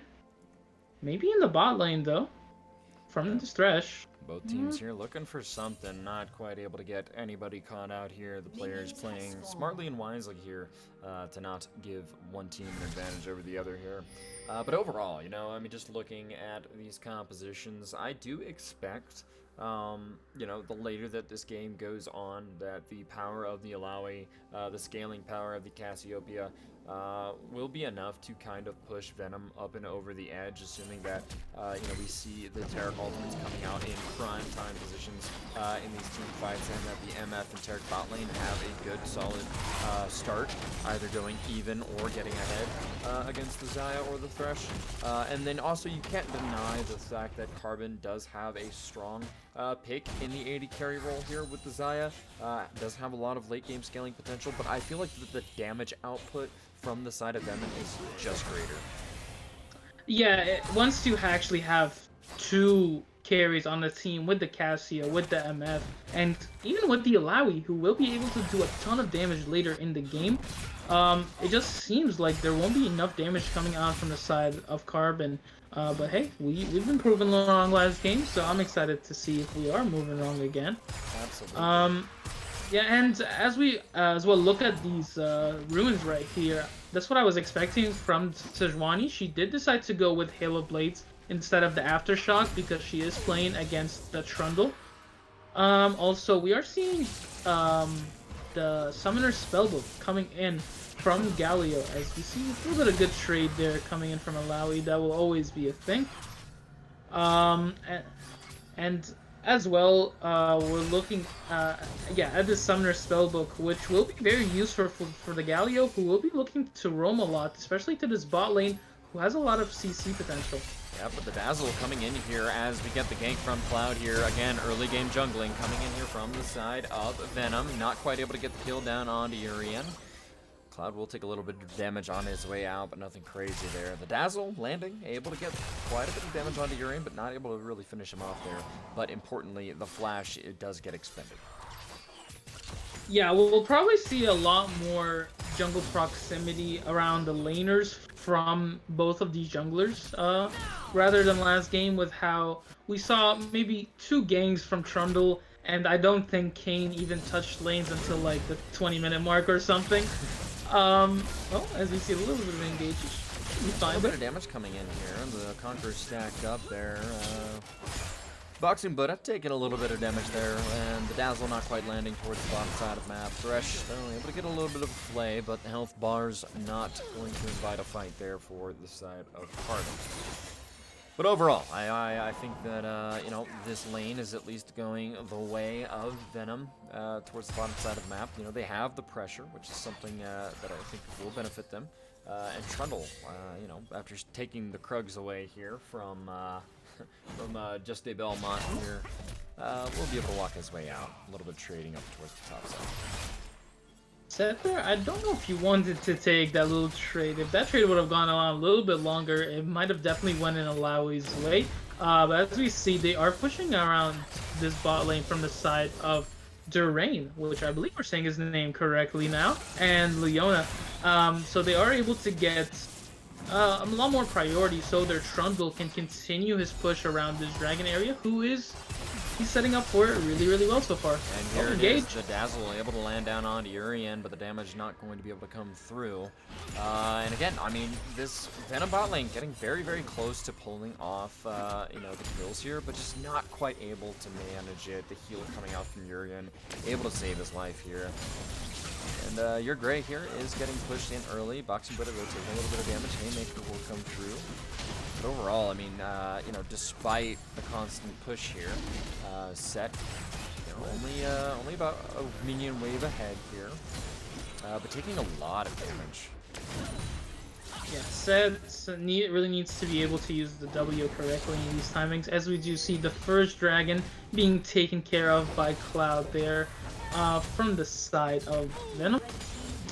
And this is exactly what we want to see, is that pressure in the bottom side of the map, utilizing that pressure to be able to get themselves objectives here to benefit them as they go and as this game gets longer and longer to the mid and late game and down the road. So, I mean, good onus there on the side of Venom, good priority to be able to utilize that pressure to pick up themselves an early neutral objective. Yeah, and we're seeing the same thing happen as last game from Just a Belmont. I really wanted to see a lot more action from the Sejuani early, but it doesn't seem like we will be getting it anytime soon. I don't know if she could really be missing, because the Halo Blades does the top side though. There's the ultimate coming out from Alawi. That's not going to be enough. That's first blood going on over to Yar. Gray here on the Alawi pick. We'll be able to get boxing, but catching him being a bit overextended here and a little too worse for wear. I haven't played against an Alawi for a while to understand how much damage she can do in that amount of time. So, wow, Alawi, there you go. You can't just stay up there as Sets, and here he comes, the teleport. There it is, the teleport coming in, Boxing Buddha trying to get something, the face smash coming in, and there it is, the ultimate. He will knock him down there with the Boxing Buddha, getting the haymaker off as the flash comes out, but it's not quite enough. Kill going on over to Boxing Buddha, but there's the Dazzle getting the stun down onto Urian into the bot lane here. The heal not quite enough. The Flay though from Thresh, able to get the distance here. Flash from Tark is available, not going to come out though, and Urian will be able to get out with the sliver of health for his life. Urian wasn't able to click on the lantern right there. That is really unfortunate, and he has to make sure he gets away right there. It was a good engage from the Thresh, but I don't know if you fully go in on engaged like that. You need to make sure to use the cooldowns first and actually waste them from the enemy team before you fully go in. As I've said, it's just really easy to play this matchup as a Taric. You can just sit back and wait for the Thresh to hook in, and that's your engage. Absolutely, you bring them to you. Taric never has to go in if you're right on top of him. But overall, I mean, good priority coming from this bottom lane, able to get themselves something rolling here, which is exactly what we want to see, and I hope they continue to do it. But up towards the top side of the map there, the kills and the actual action of this game, taking place. Set looking for the scuttle here, but I do believe, yes, that is Cloud able to pick that one up. Yeah, and as we see right now, that Trundle will be able to focus a little bit more on his top side. I wonder if he actually goes on the set right here. He is pushing up, and this could easily be a pick, but he's going to choose to finish up his reds and maybe head towards this Rift Herald. We've seen how Cloud likes to take care of these objectives early, as we see Urian move up. I don't know what this is. There's the Dazzle coming in. Leona's able to get the stun down there. Urian definitely worse for wear. The bolt time coming out from Mehmet, but not quite able to make something happen. Then Galio coming on down towards the bottom side of the map there, but Yar Grey has the gank come through. A lot of action there, jumping back and forth there. Galio ultimate down to be able to save Urian there again, barely surviving in that fight. And then up towards the top side, the gank coming through. Just a Belmont able to get something going. But here it is, Cloud looking for the damage onto Just a Belmont on the Sejuani. The flash up and over the wall, the flash response. Able to get himself up out in the way here into the tower. But Galio actually roaming now, maybe looking for something. The Justice Punch does come through. The taunt will surely follow here. But the rest of Venom here, a little late to respond. The Petrifying Graze not quite landing there onto Set, but he has no way. Oh, there it is. The flash comes through. The Haymaker not available for the health bar, but that'll be a 1-for-1 trade. Just a Velvet picks himself up one. The Chilling Smite coming down. Hypochondriac with a nice flash there, able to get himself up. No, Galio with a flash follow. Will be able to give himself a kill. Stole slays Hypochondriac. Hypo right there. You really got to give it up to him just for that flash. The whole engage, he was able to keep the set out as well. So they were able to get up the early kills because he was using this the ground from his W ability to make sure Sed is not able to flash. He saw him, he was going back and forth to make sure he can use it, but he could not. And as we see, Galio was able to actually go bot lane, use his ulti, and then go back to top lane. So I gotta really give it up to Stoles there. Just really good map recognition, understanding where he needs to be, and that's exactly where he was. Absolutely, doing himself, a favor there in that one. And we do have Infernal Dragon here spawning as the second dragon of this game. But there it is, the flash forward from Urian. But there it is, the recall of the feathers as Sejuani has the Arctic Assault into the there it is, the immunity coming down. But Durain there, a bit out of position. He's going to surely fall there as the blades get recalled in. Zaya able to pick herself up a kill, and all of that early game pressure there that we saw from Venom in the spot lane kind of does break away here as Sejuani's able to get the gank off and is able to get the Arctic Assault into ultimate combination.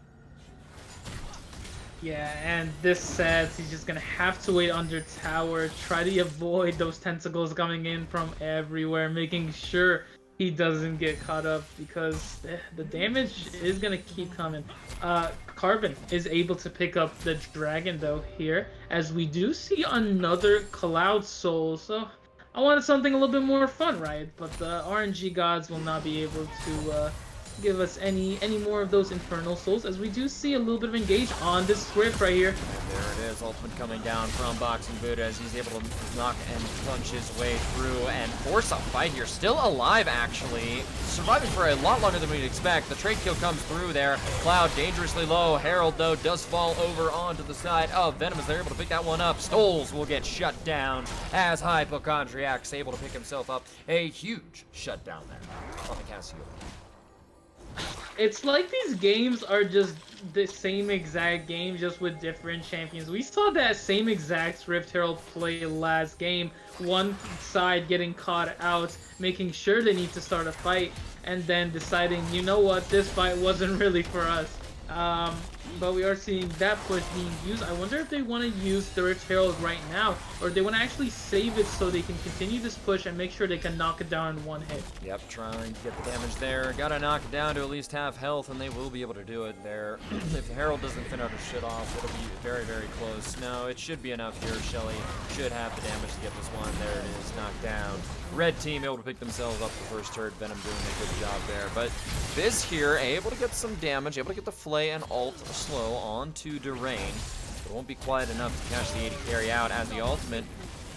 Coming down here, Yargray looking for something, but not enough tentacles around to really make anything happen there. The Haymaker and the set being able to pull the Alawi off there. Pretty even matchup actually so far that we're seeing up towards the top side of the map. Just both top laners dying a lot, as top laners do when they are the first ones to jump into these fights. But really even matchup here between the Alawi and the set. Top lane Island will continue to become aggressive, and I really gotta give it up to Fizz for that earlier engage on Durain. He was really able to just continue his damage, and he understood Taric was not anywhere near. As we see Boxing Buddha, he's looking for a little bit of engage on his own, but I don't know if that's gonna be quite enough to cause the mayhem that he wants to. Yeah, getting the face breaker there off, then does able to poke just a tiny bit up there towards the top side. Nothing significant or substantial, as long as he doesn't take too much poke. Trying to usher that wave in and deny the freeze, he should be fine. But I mean, let's go ahead and take a look at the gold differentials here, Brom, and talk about it for a second. This Cassiopeia, she's now sitting with about a 1,400 gold advantage here.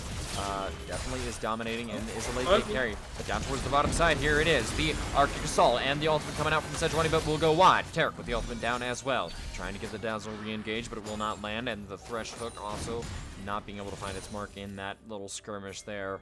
Close, but no cigar there from Just A Belmont as the flash comes in. Look at Cloud Trundle, he's coming up now. As he waits in the bush for a little bit. Yep, still waiting right there, and here it comes. Boxing Buddha in a bad spot, but does he have the damage? Yes, he does, as the Haymaker comes through and gives a swift uppercut to Yalgray, and Galio's here to save his friend. Cloud able to get taunted up and knocked around here. That's the damage. The Ignite now burning down onto Cloud, but oh my goodness, this Cassiopeia damage is massive. The flash coming out from Stoles as Boxing Buddha does fall. the one-for-one trade here. Venom able to make something out of nothing. Yeah, Venom right now, they're making sure they need to answer those engages. Cloud, you really needed to move in. Just move in, make sure your Alawi doesn't die right there. But for the time being, she will have to go down. Gotta love the ultimate coming in from Cassio. It was really, really well used, and it was used at the correct time because the pillar was there as well. So while she did get the stun, they were still slowed right after it because they had to worry about the pillar as well. And that's what dealt the amount of damage that came out from the snake right there. And it's just gonna keep going. She did build the she is going for the Archangels first, which is gonna have to go into Seraph's quite soon. It is 508 stacks right now. And I believe she is going for the Leandry second as we see a missed engage there from Fizz. And overall, I mean, now we sit in this game state. Both teams even in gold here. The kills 8-6, 1 dragon for each team and 1 tower respectively. So go ahead and drop us. Do you want to see Carbon win this game, or do you want to see Venom win this game? Drop it down there in the chat as we get ready for this Cloud Dragon fight. All members of Carbon now actually rotating down, set with the behind the back here, but Fizz with a nice hook there down onto Cloud will get rooted up and stunned as the blades come through. The heal coming out, but it's not going to be enough. The bullet time though gets massive damage down onto multiple members. Got to keep in mind it's still a 4v5, but Carbon able to make the better of that fight. Shutdown going on over to the Xayah as she's able to clean up the Cassiopeia, but overall a 2-4-2 trade here. And I don't know if they have enough health bars. Alawi's now coming on down here. The knockup's not going to come through. Jarl Grey trying to get it down. Ooh, but the shutdown going on over to Jarl Grey. Able to get enough damage there. Fizz having to be careful here, having to run for his life. Has Blast Cone. Will be able to utilize it to get himself up, out, and away. But overall, what looked like a good engage there from Carbon was really, really turned by the bullet time ultimate coming out from Durain there. Really able to make something out of that fight, and it looks like this dragon might actually go on over to the side of Venom. Yeah, and yes, a little bit of engage. They might be able to get a Lowy. They the trade kill. Oh man. Yeah, just a great hook there from Fizz, making sure you can get it. And hey, at least you get something. You lose the dragon, but you get something right there. And that fight would have gone a lot more different if Leona's carry ulti was if the cooldown just came up like a few seconds after the fight ended. So that was just sad to see. But just a Belmont, that 1 for 4 on Sejuani ultis. I gotta keep the counter going. Yeah, those need to be hit. That last one was just merely a slow. Those really need to be hit in order for the fight to keep on going better. They absolutely do, and you know, it's that required CC, Sejuani being the CC bot that he is. You know, the reason why people play is for the tankiness and for the utility that comes into these games. But we just have such a close matchup here. I mean, really, any of one of these fights that happens is really teeter-tottering on a knife's edge. As we see, Carbon rotating on over to the Rift Herald now, trying to pick up, you know, this Rift Herald after Venom was able to grab the first one, actually, knocking themselves down that first tower. There it is, Rift Herald going on over to the side of Carbon. Yeah, Carbon's able to pick up this second one right here. Just a Belmont will be in control, and I wonder if he just uses it mid lane soon, or if he tries to make a continuous push around the sides. It's a little bit of a zoning hook there from Thresh right there, as they continue to engage. That's a very creative way of saying you missed it, and I appreciate it. I try to be a nice color caster here. Hey, you can be mean, cop. I can be nice, cop. That's all right. We'll just keep it going. But overall, I mean, you know, these teams really playing a close game here. Urian, 4-0 on the Xayah pick, has the 400 gold bounty on his head. Definitely is going to be a point of power for this protect the 80 carry composition from Carbon. Yeah, and the 80 carry has been protected well so far. Xayah has died 0 times and has 4 kills. I can say that you can go back home and say that's at least an A- on your report card so far. Just a Belmont is going to use that engage, as we do see a little bit of a tussle there in the top lane.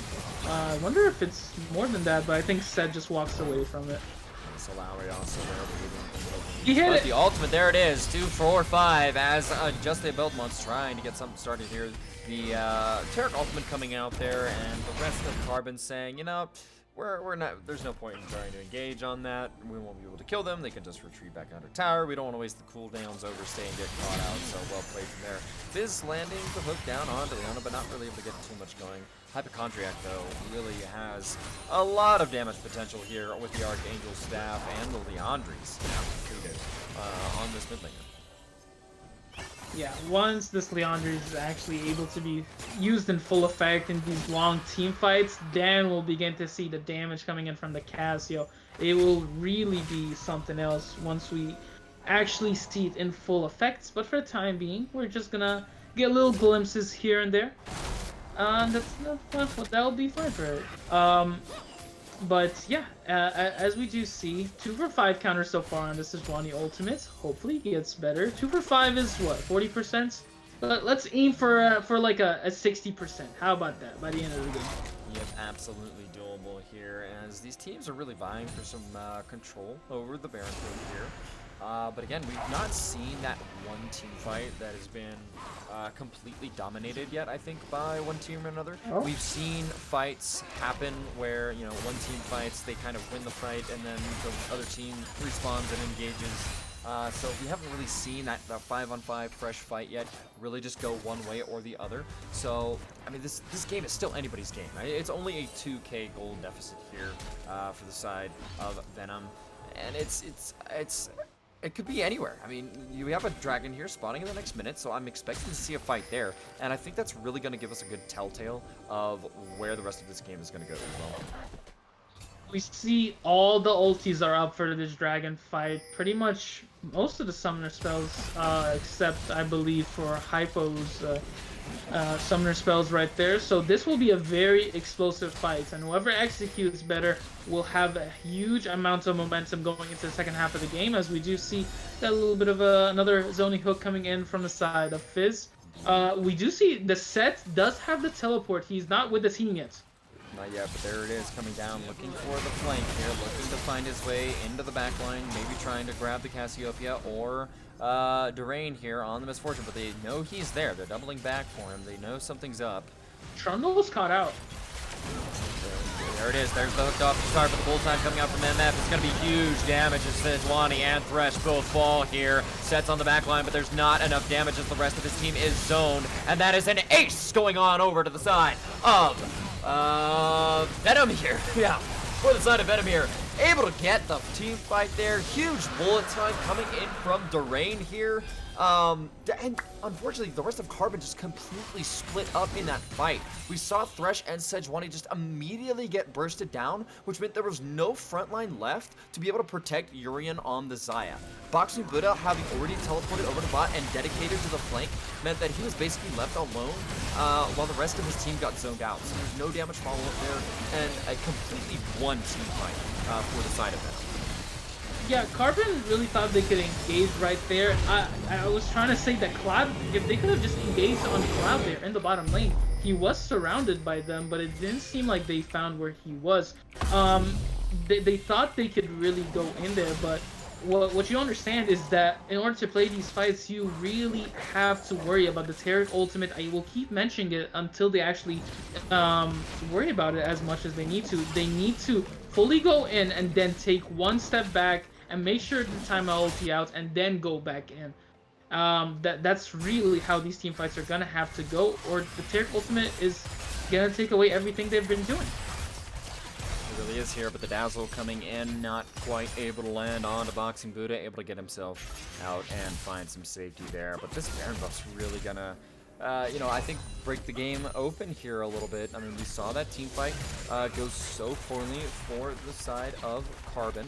And it's going to be difficult. If they're able to get towers and gold off of this Baron push and increase that gold lead, I think that they have a really, really good shot with this team composition that is so high damage to kind of run away with this game. I mean, yeah, you might have, you know, the dedicated tank of the Sejuani, but hold on, Durain there getting caught out by the Facebreaker.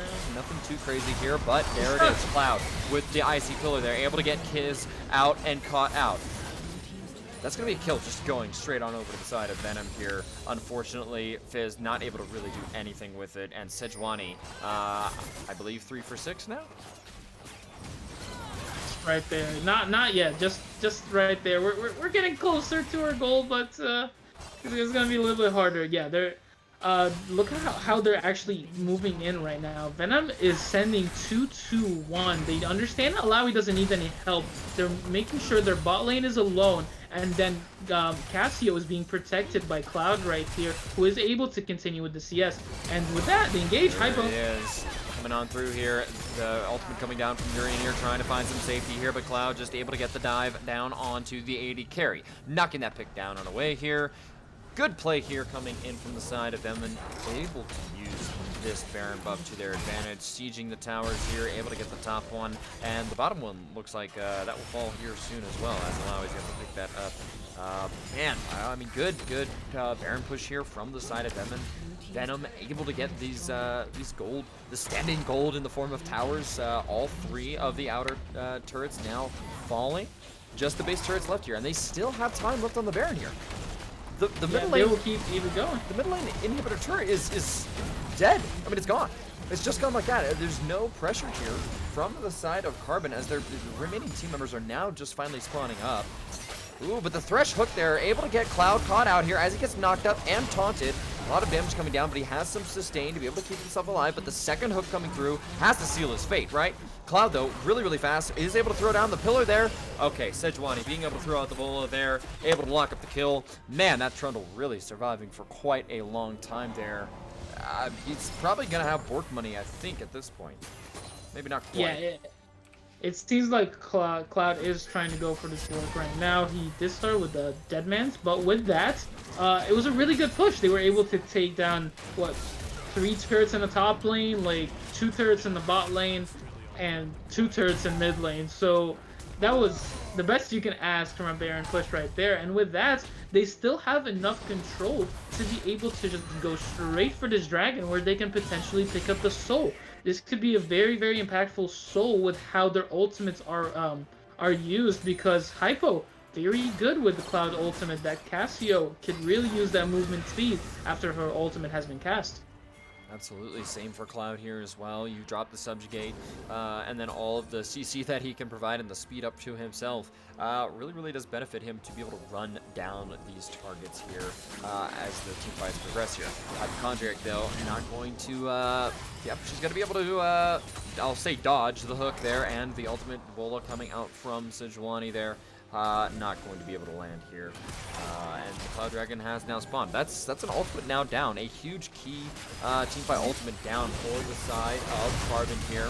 Cloud Dragon now going down. But the smite not quite able to land there for Cloud, as just a Belmont is able to steal that one away here.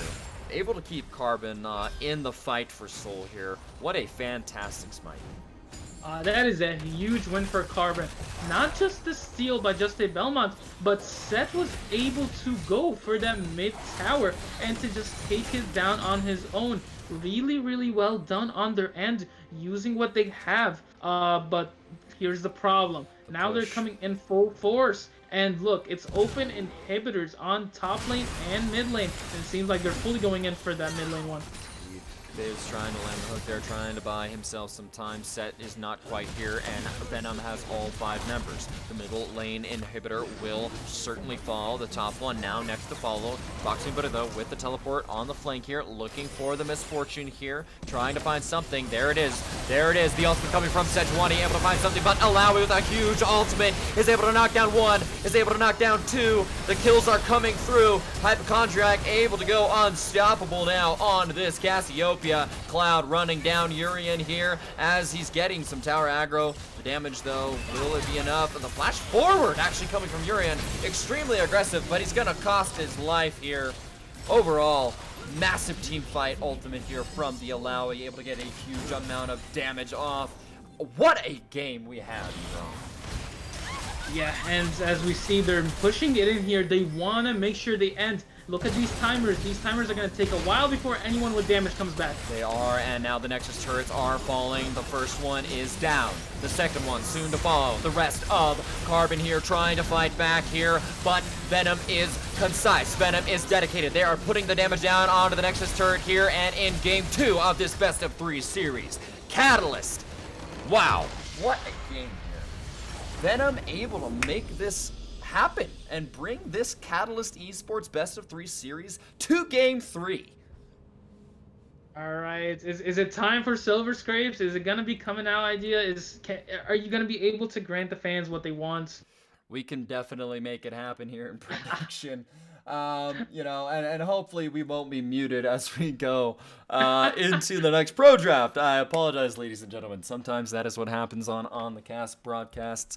But the fans and those in Twitch chat have been extremely kind so far. But overall, I mean, what a game. What an absolute game. You know, we got to see Venom have a strong early game and then utilize that early game advantage to push themselves through the mid game here. The Cassiopeia in a 30-minute game having 27.5k damage, almost reaching that golden 1k damage per minute peak. 11, 2, and 7 here. I'm glad to see Hypochondriac really pop off on a strong mid lane pick. Yeah, once Cassio was able to get the Rylai's and the Leandries, as well as Banshee's Veil, I mean, it seemed like the amount of damage was not going to stop anytime soon. Hypochondriac, you really got to give it up for the amazing Cassio play. We used the Conquer to its full effect. And it seemed like once the fight started, it just never stopped. I keep mentioning the Taric ultimate. That's not how you play around it, but hey, they got the win, gotta give it up to them. They managed to make it work here. But as we get ready to drop into game 3 of our best of 3 series for the Catalyst Esports in-house games, we will be seeing you guys on the flip side of our intermission. So please stay tuned there for this best of 3 series game 3 finals here. And, man, I am excited. So we will catch you guys on the other end as we get ready to load up into Champion Select. But, yeah, what a game, and I can't wait for Game 3. See you guys on the other side.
And ladies and gentlemen, welcome back to the Catalyst Esports in-house best of 3 series of Venom versus Carbon.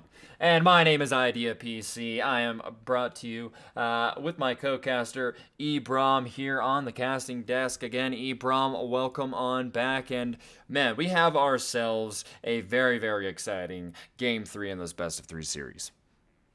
Yeah, I am really, really hyped. I had myself muted, just spammed up this Silver Scrapes music coming into the headphones right now. You gotta keep it up. Exactly, So got it. thank you for being able to deliver that for us. Honestly, that made my day right there. You have to keep the hype alive when it calls for it. So we get the silver scrapes, we get what the people ask for, and then there it is. But overall, here, I mean, we have seen now 2 games, both of them going back and forth, and seeing the comeback there from Carbon in game 1, and then a very, very dominating performance from Venom in game 2 to even up this series 1-1. So now going into game 3, I'm looking for these players to start pulling out the pocket picks, to start pulling out what they are most comfortable on, and to pull out all of the stops here required to be able to pull this best of 3 series across the finish line and be able to win this, set of games. Coming into game 3, you really have to just look at these comfort picks. I'm expecting a ton of comfort picks from both sides because hey, it's coming down. You need to win. This is what makes it. Those last 2 games don't matter. This is all that matters right now. Absolutely, it does. And as these players get on ready for the pro draft here, as the links come on through, I want to know, chat, your thoughts and opinions here before we see the draft. What do you want to see? Do you want to see a Venom win, or do you want to see a Carbon win? I think that after seeing both of these games, at least for me, with no loyalties to either side, it's hard for me to decide. Nah, you think you can pick a loyalty from 2 games, but I am fully going in for Catalyst Esports. One of them will win today. As I honestly can't pick a side. It seems like, look, if I'm a Braum main. If I see a Braum, I'm gonna vote for it. But other than that, hey, we'll wait for it. And well, there you go, as it is. And we do now have our pro draft here, ready for these teams. And as we wait for these picks and bans to actually start coming through, overall, I do want to shout out Catalyst Esports here. Thank you all for giving us this amazing opportunity to be able to cast your games tonight. Again, extremely appreciated from myself and Ebrom. And additionally, if you have not already followed the Catalyst Esports Twitch.tv channel, please do so right now, to be able to support these players and support the organization that gives them the platform to be able to put these games on for you today. So again, just gonna throw that one out there, and yeah, I'm just excited now for this game 3. I mean, man, I want to see. I want to see something hype. I want to see like an Akali mid. I want to see like the really flashy play champions here. I don't think we'll get the Irelia as much as I would like to see it be played here, but unfortunately not going to get it. So, I mean, overall, it looks like the players are readying themselves up in the lobby to be able to put ourselves up and over into that pro draft here. So again, we're about ready to start here, I do believe, as we should be moving ourselves on over into the draft. But anyway, Ebrom, how has your day been? It's been good. I got the message that I was supposed to be casting around 5, so hey, had to get ready around 6, and the cast started around 7. But hey, Corona life will keep on going, I guess. Indeed, it will. Corona life will give us plenty of opportunities to cast in our free time. Yeah, that's pretty much it. But we are moving on over into our pick and ban phase here, Ebrom. So as we move on over into that, I just gotta say, I'm excited. I cannot wait. It's gonna be very interesting here. Yeah, and a third game, we definitely won't be seeing that vicious cat Yumi at all.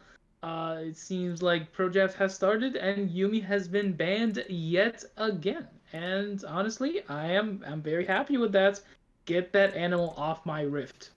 Absolutely here. And, also taking a look at it as well, we do see the Misfortune getting banned away here. We do see the Syndra again banned away here. So really trying to take, that strong mid lane pick away and out of the hands of carbon, or I should say, ban carbonated drinks. Ban carbonated drinks. So, yeah. Oh, wait. Is that supposed to be Oh something wait, like no. they actually thought up? Oh no no no If no! it, I'm confused. It's the ban portion. I'm yeah, yeah, F in the yeah. chat. It's I'm ban. like, but what if they thought of it like that? The ban was gonna be coming in, and now they're banning Oh. carbonated drinks. Like that is just genius. That is why Carbon will This win the series these today. these are the next level plays we wanted to see and hear Wait, from the wait. side I of said one team Braum, or and they another. banned Braum. What the heck? Dang. Well, I guess no favorites coming in here, but I mean overall, I think the Braum ban definitely useful here, especially if they want to play, something into it that he could easily throw up the shield to block. But overall, Jarvan also getting banned and Set being banned away as well. It will deny them some of that ease of access to the back line there, getting rid of the Jarvan with the flag and drag cataclysm combination. Not going to be on the table here for Venom.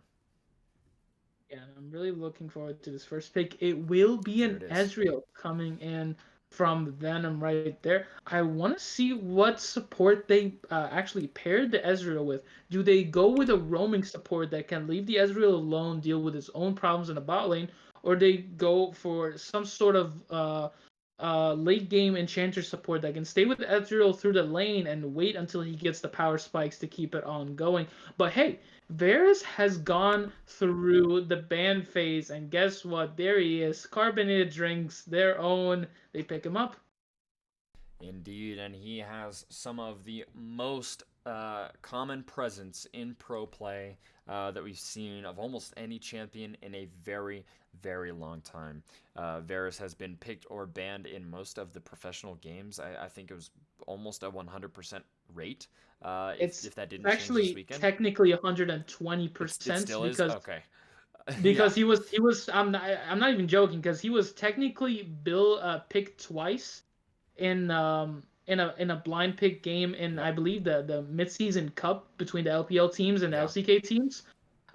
So he has a higher than 100% pick rate. So Yeah. there you go. So still it stands, even after a couple weeks of regular season play in the pros. But getting picked up here, solid, strong AD carry pick for a Carbon here, and we do see the Kindred jungle coming out here for the side of Venom. Very very hyped to see this pick.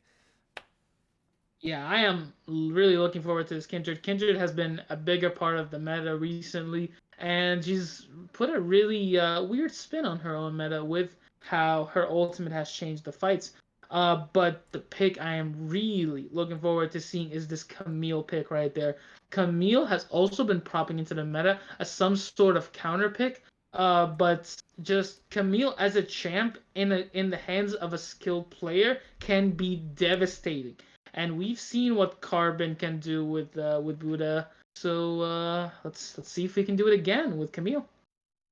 Indeed, here, and the Ornn giving them that late game insurance. But we see the Cassiopeia ban, we see the Lulu band away there. That being out display properly for those that are viewing there. But that fourth ban from Venom is the Lulu. I do believe. I know they hovered Thresh there for a little bit, but I do believe that was a Lulu ban. Maybe we can get some confirmation from the Twitch chat of that. But yes, that was the last ban that we did see from Venom. And the fifth and final ban here, Nautilus. Getting picked out of the hands of Venom as Carbon does lock in those bans. I haven't seen either of the supports, so I'm expecting more and more support bans coming in from both teams, as we do see the Morgana band here, and I want to see I want to see the support pick here picked by Carbon. I know you're gonna leave it up for the enemy team, but in order to have a better mid lane matchup, a support pick would be the right way to go here. And I would say the question is, will we finally see a Leona? Ooh. Maybe not. Looks does get the Mhm. hover here. Does have a lot of poke actually for this Carbon bot lane. Ebrom, you have the Lux, being able to throw out the E, get the pokes, get the slow. That slow being increased from 0.25 seconds to a full second now in the last patch here, and we have seen more priority towards the Lux support as a result of it.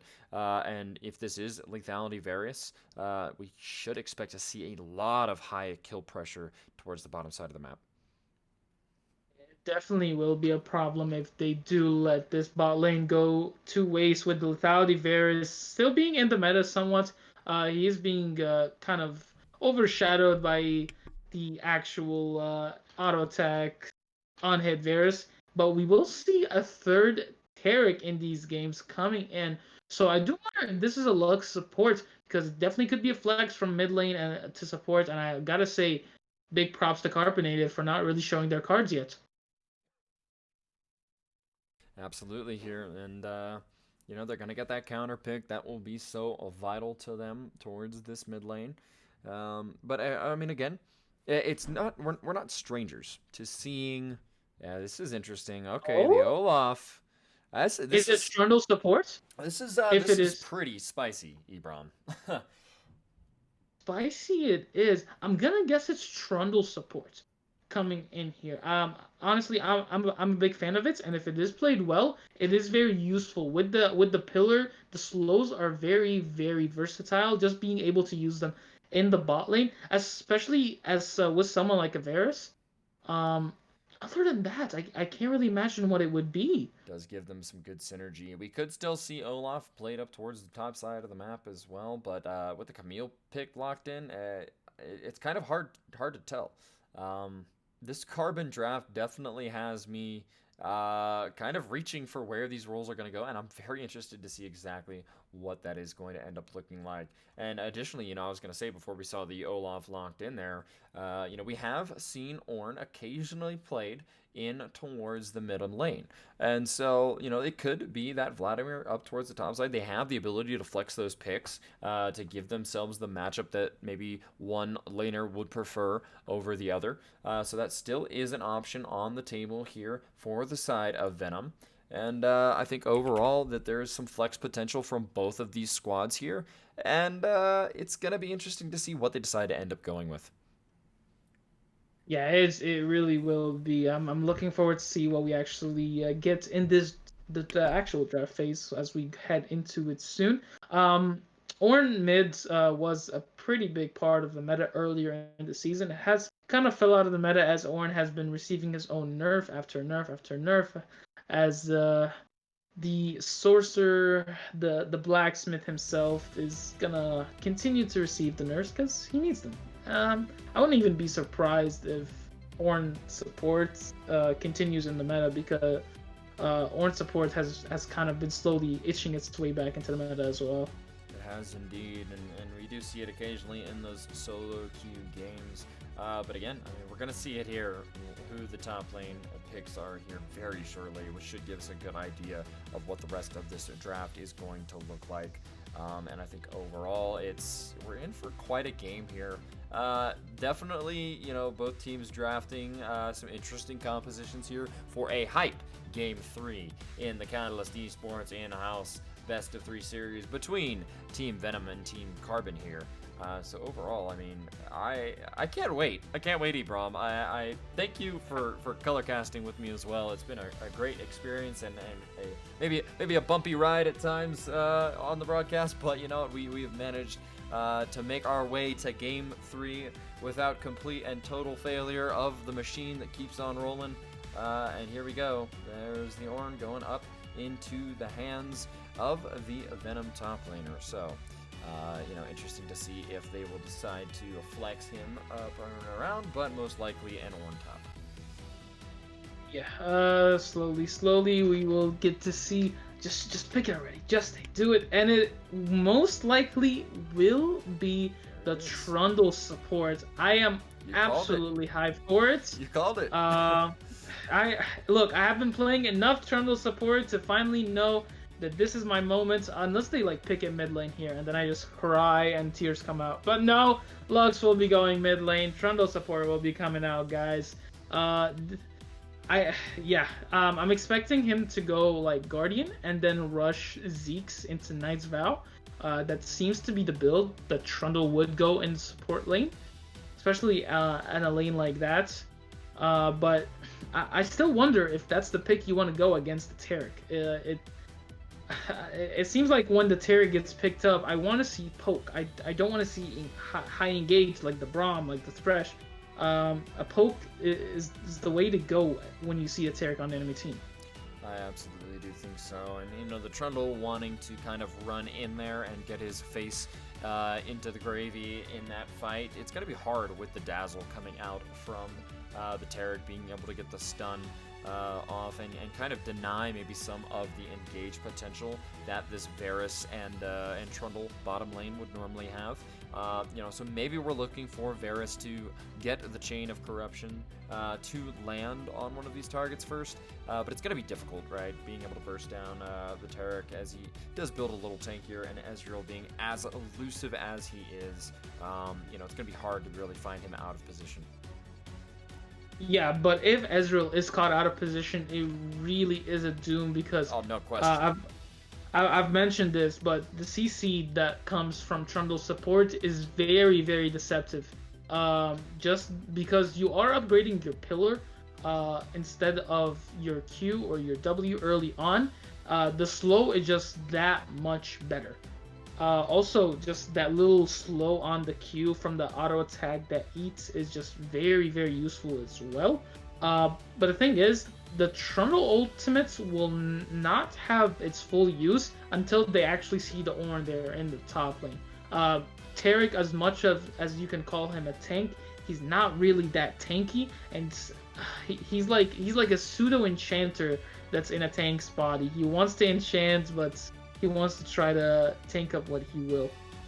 Absolutely here. And as this draft phase does roll on out and finished up here, we know where the picks are going, ladies and gentlemen. We see that now.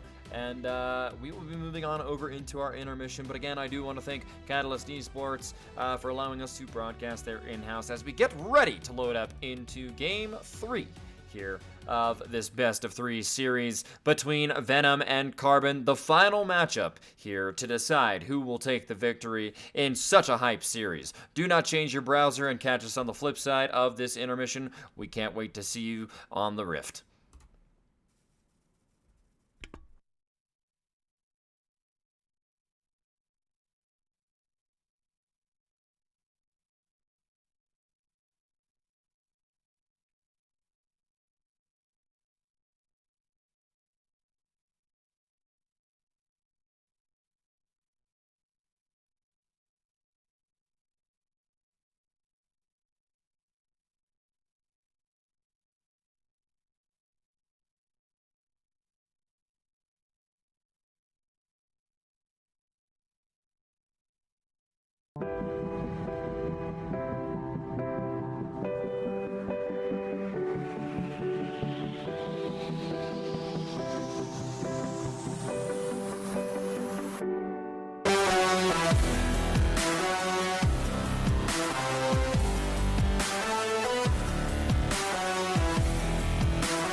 Ladies and gentlemen, again, I am joined here by Ebrom. I am the Idea PC. As we load ourselves out onto Summoner's Rift here, we are getting ready to get this game rolling here as we are ready for an exciting Game 3 of the Catalyst Esports in-house series of Venom vs. Carbon. Ladies and gentlemen, welcome to Summoner's Rift, and I am joined here by Ebrom. I am Idea PC, bringing you the color casting. Ladies and gentlemen, let's get ready to go as these players set themselves out on the line of scrimmage. Yeah, and we did have a little bit of a change there in the top lane. I believe Rogue will be starting for the side of Carbon. So yeah, a little bit of a change there. That's why I would probably see a Camille pick that we have not seen in the first two games, and I'm quite excited for it. As I said earlier, Camille, just a really good fighter and a split pusher. And we've seen how Carbon likes split push, and this Camille will do that at a very great pace. Indeed, she will. And, you know, looking for some of that agency up towards the top side of the map, looking for Rogue, as you said, to get that split push, have a good early game, be able to, you know, push in and fight against this Horn, and making that Camille that much stronger would be able to push that late game advantage for the side of Carbon. But overall here, both junglers here opting for blue buff starts. And I think fairly standard rune choices as I'm taking a look here for these champions. Vladimir here in the mid lane, Hypochondriac here up against Stoles with the Lux. So should be an interesting matchup that we get to see here. We don't see it too much Lux mid anymore, but we do get to see it here, and I am excited for that.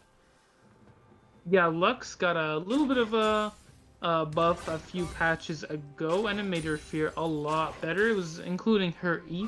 And I think she will do very well against Vladimir, who needs to get close to actually deal his damage. His Q range is not that far away. And for Lux, who is able to do really well against champions that she can actually land those empowered auto attacks on, it'll feel really, really well. Absolutely 100% here. Kindred going from buff to buff. Olaf going for the full clear on the top side. Power farming for that level 6. To be able to get something going for him here. And I mean, I expect Just a Belmont to be looking for that. But we do have the early gank here. Cloud coming on in. The Dazzle not going to quite land here, as Carbon will be able to kite away here. No key summoner spells there blown from the side of Carbon. And no real damage threat either coming from Venom. So fairly standard gank. Early gank from the Kindred. Not able to find much out of it. Yeah, Cloud, we've seen a lot of his level 3 ganks, and that was yet another one there across the bottom lane.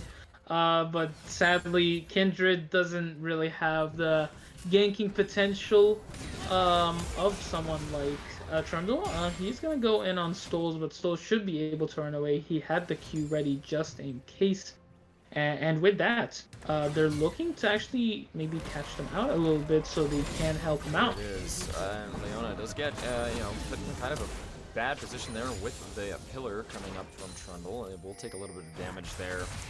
And actually Kindred getting the time to get herself the first stack now off of the Scuttle Crab that spawned down there.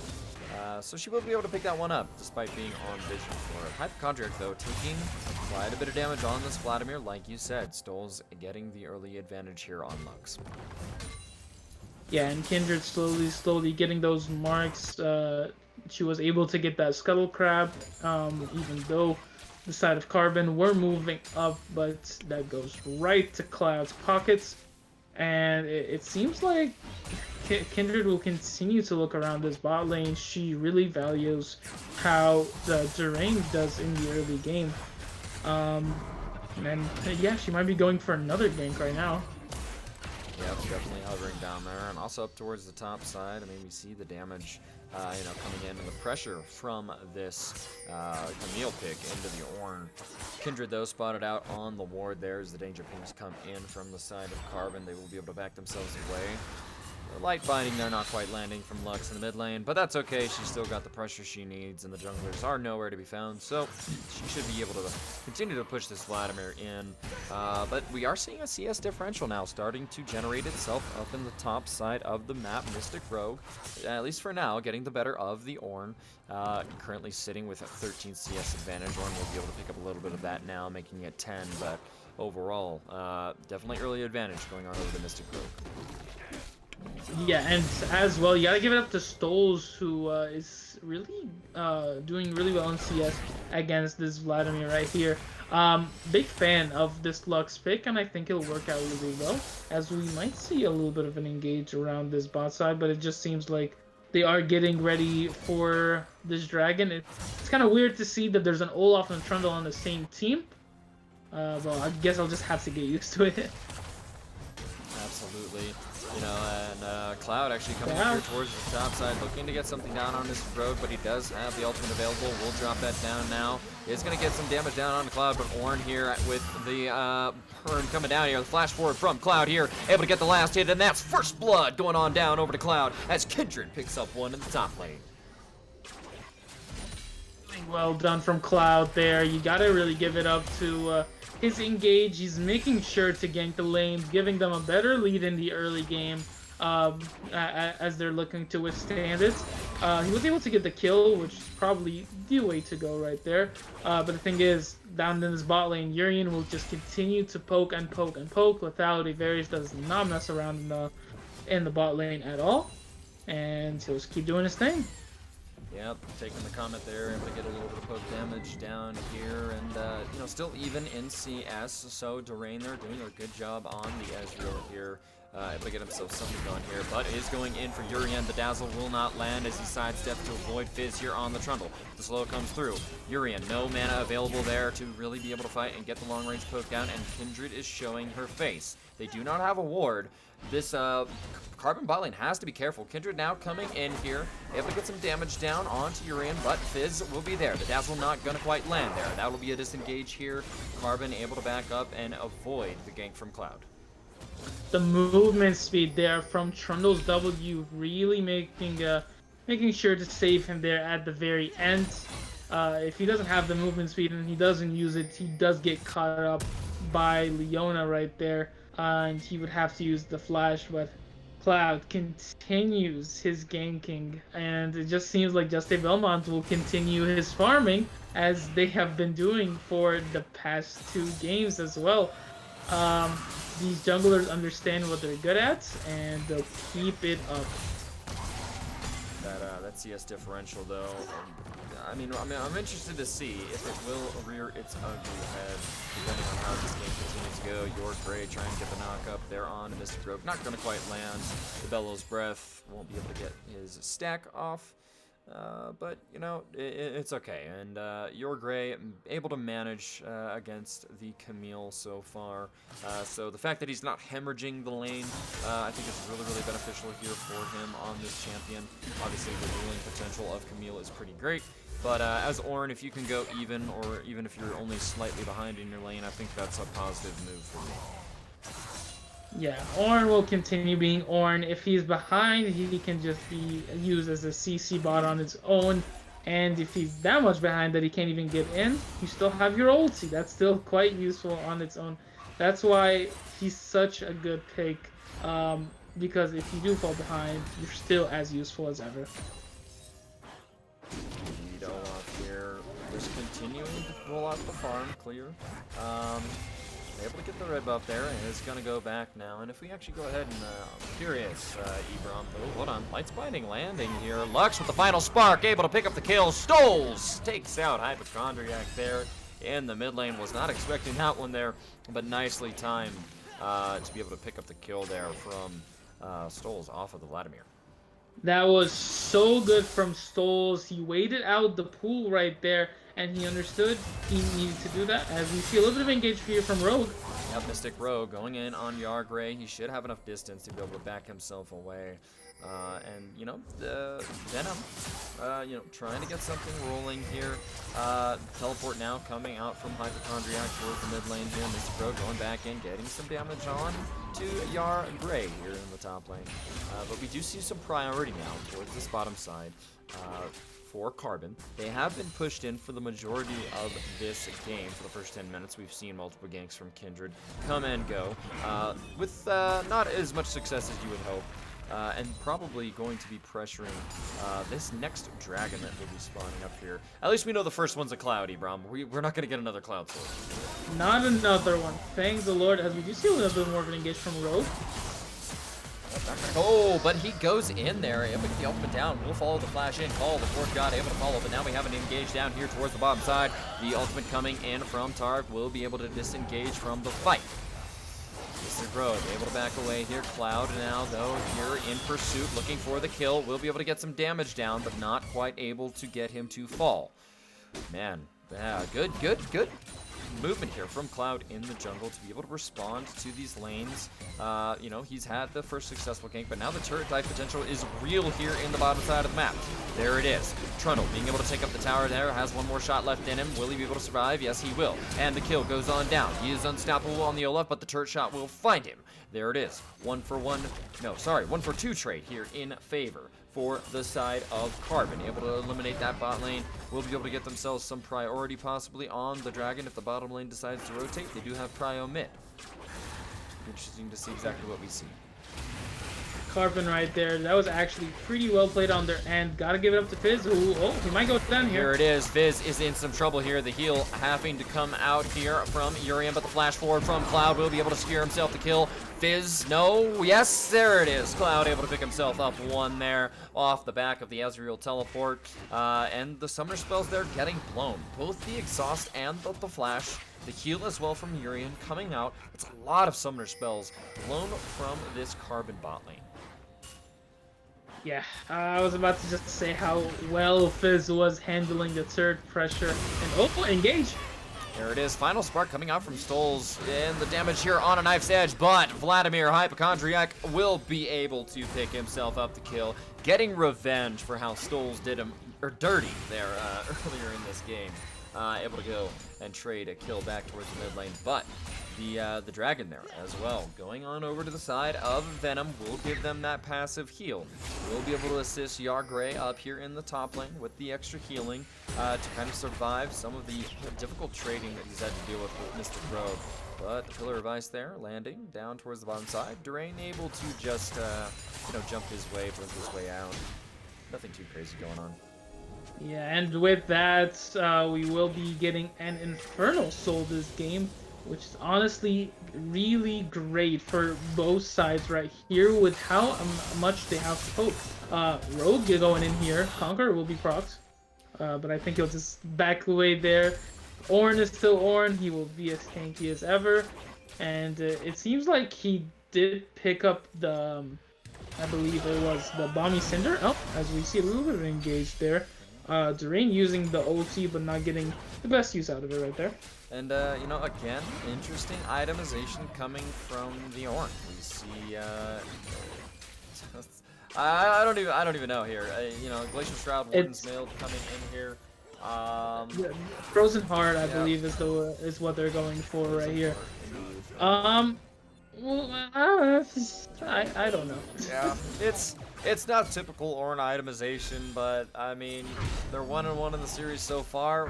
We'll have to see if it bites them. But I mean, it's I don't know. We still have more game to play, so I don't want to call it quits here. You know, 10 minutes in. Dazzle coming out there, able to get the stun down on Fizz here. The ultimate not quite in time from Tarek here. The damage is not there as Durain is zoned. Olaf now with the ultimate there, able to get the flash forward, and there's the kill. Just a Belmont able to slay Durain here in the bottom side, trading 2 for 0 in favor of Carbon. This should give them some priority now on this bot lane turret. This actually might go down. First turret as well, going on over to the side of Carbon, able to extend that gold lead now to about 2.5K. Really, that was a really good play there from Carbon. They were able to get rid of Cloud before he used either his ulti or the Tarek ulti was able to be used as well. As we see, just a little bit of trades there. Yargray was actually the one winning that trade, so might not see that often, so it's good to see that. Oh, Rogue. As this game continues to go on, Ford got actually called out here. Able to get the knock up, not quite. The unstoppable actually comes out, but I don't think he has the damage or the health bar. Flash forward from Mystic Rogue. Is it going to be enough? Oh, and he's able to get himself out and away, just barely there. Yargray's flash just now coming up. Not able to flash forward for the last auto there. But this is kind of how this goes. Stole blue buff. Yeah, she did there. As we see the gank, or I should say the bottom lane rotate coming up here. Ezreal's true shot barrage there, landing its way through the mid lane, able to get knock off on multiple members. But you're right. I mean, Stoll's using the final spark. I was confused why it got called out, but that was for the reason. Dazzle now coming down onto the Olaf, but he is unstoppable. I don't think there's an engage or a fight here to be had, but overall, I mean, you know, we see the Ornn, as the longer this game goes on, right, he's able to build up those resistances and able to go toe-to-toe now with Mystic Road. Unfortunately, Camille not able to get far enough ahead to be able to deal the damage onto this Ornn. The Frozen Heart completed. The Sunfire Cape will be surely next to follow there. And this Ornn really is gonna take almost no damage from the Varus and from the Camille Olaf combination that we see from this Carbon squad. You're really gonna be relying on Fizz and the Subjugate to be able to take some of those resistances out of the fight to be able to try to burst him down. It's gonna be difficult for the side of Carbon. Yeah, and just a Belmont here. Hydro does not have flash. There it is, coming on through, the shield comes in, and the light's binding, not quite there already. Does go wide. You're not able to lock him up. And good good way of absorbing the pressure there from Hypochondriac, able to make something, able to survive there, which is exactly what Vladimir needs to do. He's waiting to scale for late game. He'll complete the Rabadon's death cap here at some point. Probably the Zonya's Hour class going to come in first with the Fiendish Codex in the inventory, so that will be the Ornn upgraded item for him. But again, looking to really scale on the side of this team. The flash forward coming in for Hypochondriac has the base rush proc, and Cloud being able to flash in, get some autos there, but the kill credit does go on over to Hypochondriac here. Fizz in some trouble now. Dazzle not going to quite land as it goes a little bit wide. But that is a one trade over for the side of Venom. Able to pick up the kill. I gotta say, good team play coming in from this Venom squad. Able to rotate effectively across the map. And just as I say that, a rotation coming in here from Carbon. Vlad with the pool will be able to get himself away. The slow's coming through. The Dazzle not going to land, and there it is. Unstoppable on this Olaf, looking for the kill out of Hypochondriac. Has to use the Protobelt to get away, but that is going to be a kill going on over to Just a Belmont as a fight in the top lane goes on over to Mystic Row. Picking up Yargray in the 1v1, the flash being expended, and Ornn falling. Yeah, Carbon picking up great leads across the map right now, and they're looking to see if they can actually secure this dragon before the enemy team is able to get there. As we see Durain might be looking for more damage than just a Belmont. And Belmont way too low there. Ezreal able to get the shutdown. Oh, the light's binding though is gonna land, but invulnerability coming in just in time as Cloud does pop the respite there. Able to get some damage though, traded back here. The light's binding landing, and that's Stoll's picking up the kill there. Able to get the combination with the Arcane Comet, picking that one up. There's no way that Venom can stay here for this dragon. Still waiting.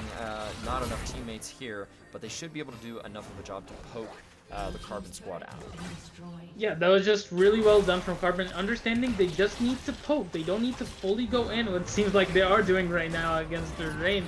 I don't know if they can get the kill. Flash here. available from Trundle. Has the chomp auto. He might be able to get this one off, but I don't think so. Yeah, gonna have to back off there. But Vladimir now with the flank here, able to get huge damage onto Urian. He will fall. Fizz next to follow. It could be a double kill, but not quite, as the flash is enough to get him up out of auto range. No flash follow available for Vladimir here. The true shot barrage will go wide, but man, you gotta be sweating a little bit off that one, wiping it off of your brow. Man, that is just a constant action here in Game 3, Ebron. I have to say, it's not disappointing. Yeah, and we'll see more action around the Dragon right here. Cloud is not anywhere near it right now, but he is running towards it. It is. It should be a pretty easy pickup here for the side of Venom. A good zoning from the side of Hypochondriac here on this. Vladimir having to actually forcing the flash out from just a Belmont here. Easy blue team Dragon here as Cloud picks that one up. Hypochondriac doing his job on the Vladimir, zoning out the enemy jungler. Fantastic execution from the side of Venom. Yeah, but with Yargray just walking towards here, as we see just more coming in. It's just action after action here, Ebron, as the Dazzle lands onto Fizz. That's going to be a kill going on over to Hypochondriac, picking up his 4th of the game as he improves his skill core line to the 4-2. Lights banding, though, landing. Going to get a little bit of damage off. Not going to be quite enough. Ornn expending the teleport to go back up top and catch the wave. But Camille now has the rotation, possibly looking for something mid. I don't think they have the wave or the numbers to really make something happen of it. Charge is there with the ultimate available. There will be no dive, but I mean, overall, Venom playing well in this game, able to pick themselves up that one team fight there, which, you know, got them the dragon there. Yeah, that's cool. Rogue might be going for Yargray here. There's a 2-level difference. Yeah, 2-level difference coming through, but not yet. Just not quite the damage on that. Very, very, very tanky Ornn. He hasn't quite yet completed the Sunfire Cape, but if we go ahead and toggle gold here, we can take a look. Currently, Camille sitting with a 1,300 gold advantage on the Ornn, but not really able to get a whole lot going as Fizz finds himself stunned here. Will pop the Pillar of Ice there to be able to get the slows down. Vladimir looking for something, not able to finish him off. True Shot Barrage will come through, but it will miss as Fizz is able to get out with his life. Man, it's a lot of close calls here in this Game 3. The gold lead, only 1k difference here, slightly in the favor of Carbon. But overall, I mean, the Camille is, you know, I want to say that the map state, I feel like, favors Venom just on how, you know, what we've seen, but what we haven't seen in the directed camera view as this game goes is Camille constantly split pushing up in the top side, as we had mentioned, you know, when this game first started, Ebron. She's been able to get that gold advantage. She has the level advantage, and it's really showing in the form of map pressure. Oh, engage! Flash forward coming in from the Vladimir. Oh, Durain able to snipe souls out here as called. The Forge God comes through. Ornn able to get nothing off of it, but it's not going to matter here. Double kill for the Ezreal, able to pick that up. And there it is, the perfectly timed ultimate from Tarek, able to save his AD carry. Ebron, that's what you've been wanting to see all game. And there it comes, another engage though. It just keeps coming, ladies and gentlemen. Mythical Rogue will go down as Hypochondriac's able to pick himself up the kill. Man, it does not end here for this team. And you know, it's funny too, because just as doesn't end. as we see one fight end, it just happens right again. And Yargray, you know, able to pick up a kill there, against the kill credit. Varus able to get the shutdown onto Hypochondriac here. But man, I mean, these teams really are just showing their teeth, and there's nothing but blood on Summoner's Rift right now. Yeah, I've been wanting to mention that Camille has been split pushing for the last 5 minutes, but I haven't really gotten a chance to mention it at all. It's just team fight after team fight. It's just team fight after team fight. At this point, but it's alright. I think it will calm down around this time. This is where we're getting the power spikes for Ezreal and Vlad, though. Vladimir is continuing to get his cooldown reduction, and once Vlad is able to stack up his CDR, he becomes a real monster. I believe Ezreal has his 2 main items right now. with the Muramana all upgraded up and the Iceborne gauntlets coming in from him as well. So this is really the best time for Venom to strike, and I think this is when they will use it. Yep, looking for something here, trying to get it rolling. And we'll go ahead and switch back out of the gold view there. Let's take a look at these items here, Ebram, across the table here. You know, Blade of the Ruined King in the works here for Ezreal as the recurve bow is picked up there. And it looks like, you know, the Infernal Dragon here not going to be quite spawning, but There- Vision coming down here, and actually Leona getting a little bit caught out there trying to warp. We've seen this time and time again, and he will get picked off. True Shot Braz not finding anything there, as the rest of this Venom squad is zoned off. Durain there in a bit of danger here. Olaf looking for the rundown here, but he will fall as Ezreal's able to get the flash out here as they trade 1-for-1 in the mid lane. But as the rest of Carbon looks for the engage down towards the bot side, they get re-engaged on here. Yar Grey able to put out some damage on the Ornn, able to get a trade back, and that is a 2-for-2 total here. Just a Belmont, though, critically falling here, as this should be a dragon priority going on over to the side of Venom. Yeah, and what seems to be a really good take for Carbon. I wonder if Stoles is able to steal it with ultimate here. I don't think we'll see it, but if we do, it'll be hype. Could be dangerous here, actually. Cloud has not a whole lot of health, but he will pop Lamb's Respite there to keep himself alive. Ooh, there it is, though. Blue team does manage to pick it up. Close it. Able to get that one as Cloud picks it up. But here is Hypochondriac here on the flat, looking for the damage. Urena, though, steps a little bit too far forward. There it is, the knock up in the dazzle. Yar Grey picks up the kill, and he is on a rampage on this Ornn. Fizz having to run for his life, but it's not going to be fast enough. Hypochondriac there with the kill. Hypochondriac, he's really getting big here, and it might be a problem. Mystical Rogue, we see him go up. There it is. Oh, so much healing there. The Dazzle lands. Mystic Rogue in some trouble. No teammates in sight. Hypochondriac picking himself up as he goes on a killing spree. And Stole's actually sneaking a kill in there. We're not able to see the whole thing on Durain. But man, yeah, and you know, to go off of Sona Wu's point there in Twitch chat, you know, this is getting so out of hand for Carbon. And it really is the result of the Vlad getting some early kills, right? Having at one point being 4-2. So getting the early kills on such a late game scaling champion. I mean, we see he already has the Rabadon's Death Camp, Sonya's Hourglass, and Protoball. Ebron. Yeah, Hypochondriac is really going to continue being a menace. The Rabadons coming in will be huge because you remember, ornaments, Hypochondriac, that will be one of the next upgrades coming in for the Ornn right here, and that the damage will really sting once that actually hits. He needs to make sure he places it in the right spot though, so the upgrade doesn't instead go on Zhonya. So that's what I'm going to be looking forward to in the next 2 minutes, if they actually get the upgrade correct, as So, a little stopwatch action. If I do remember, the item that gets upgraded by Ornn actually is the first item you build. No, it is not the first item you build. It's the first item that you put in the order on your item list. So if you want your Rabadons upgraded, you put it in the first item slot, or at least before the Zhonya's, so it gets upgraded first. Well, there we go. There we have it, ladies and gentlemen. Colorcaster laying down the law here, giving us that information. So I I apologize. played enough Ornn support for this. He knows. He is our man in the Colorcaster spot. Ebron, thank you. But overall here, I mean, this game is, you know, the late game power lies in the hands of Venom. You don't have the traditional power that comes from, you know, the traditional Varus build where he goes for crit items. He is lethality Varus, right? And when you're playing against the front line of this Ornn, who has that one Ocean Dragon in the reserves there to be able to kind of heal up the poke damage that comes from a Lux, that comes from a Varus, it makes it really difficult when Just a Belmont didn't have the greatest early game because he did opt for, you know, the farm till 6 strategy, and it's going to make it really difficult for their team to kind of come back in this game. They have to get picks, they have to play smartly on their map rotations here, and 4 people being mid right now, I don't think is the call. Yeah, and the thing is, they always have to have someone just worrying about Rogue in the side lanes. Even though Camille is not at its best position with only 2 kills and 4 deaths, she's been farming really well.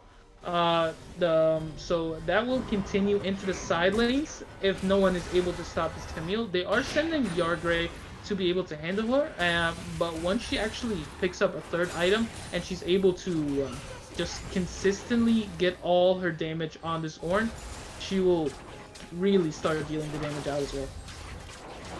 Here, and the team's looking for a little bit something. Flash forward for a Hypochondriac. Absolutely deletes Urian on the Varus.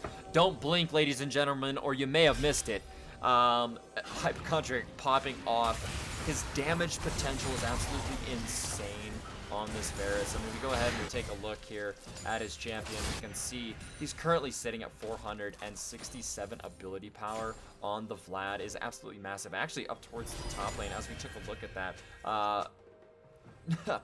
You can assassinate my ADC, I can assassinate yours as well. Just the same exact thing. Able to pick him up in the side lane, and that's actually twice now that we have seen Ezreal and Duran on this pick fall in the side lane. First time it was to the Lux near the tier 2 bottom lane tower during a little team fight in the bottom side jungle, and now it's to Mystic Rogue on this Camille, able to lock down the Ezreal there. No escape for the Wicked here as he picks up that kill. So yeah, good. It's the Rabadon. They put it correctly. Yep, there. I'm so proud. You're justified, and you know, I can fix myself from now on, so it feels real bad. Oh no, I just wanted him to put it in the correct spot, which he did. Engage you though. Here it is, Call of the Forge God able to come in here, but not going to be enough. The dazzle coming through on Olaf, but he able to get Cloud Flame here, 2 for 1 here so far in favor of Carbon here. But Hypochondriac now with the late game power, able to get some kills here. But huge final spark from Lux, able to lead the A to carry out the back line. But Hypochondriac running wild with this team fight. Now goes Golden. The cooldown should be enough here. Is in the pool, able to get the triple kill here, but Varus will be able to clean it up. All in all, a 4-for-3 total trade in favor of Carbon. Man, I gotta hand it to Hypochondriac there, though. Able to make something out of nothing in that fight, picking up the kills as they go along here. But a huge final spark from the Lux, able to turn that engage in that fight, and they will maybe be able to pick up. Yeah, they should be able to pick this up. Only Tarek left on the board. Easy Infernal Dragon going on over the side of Carbon.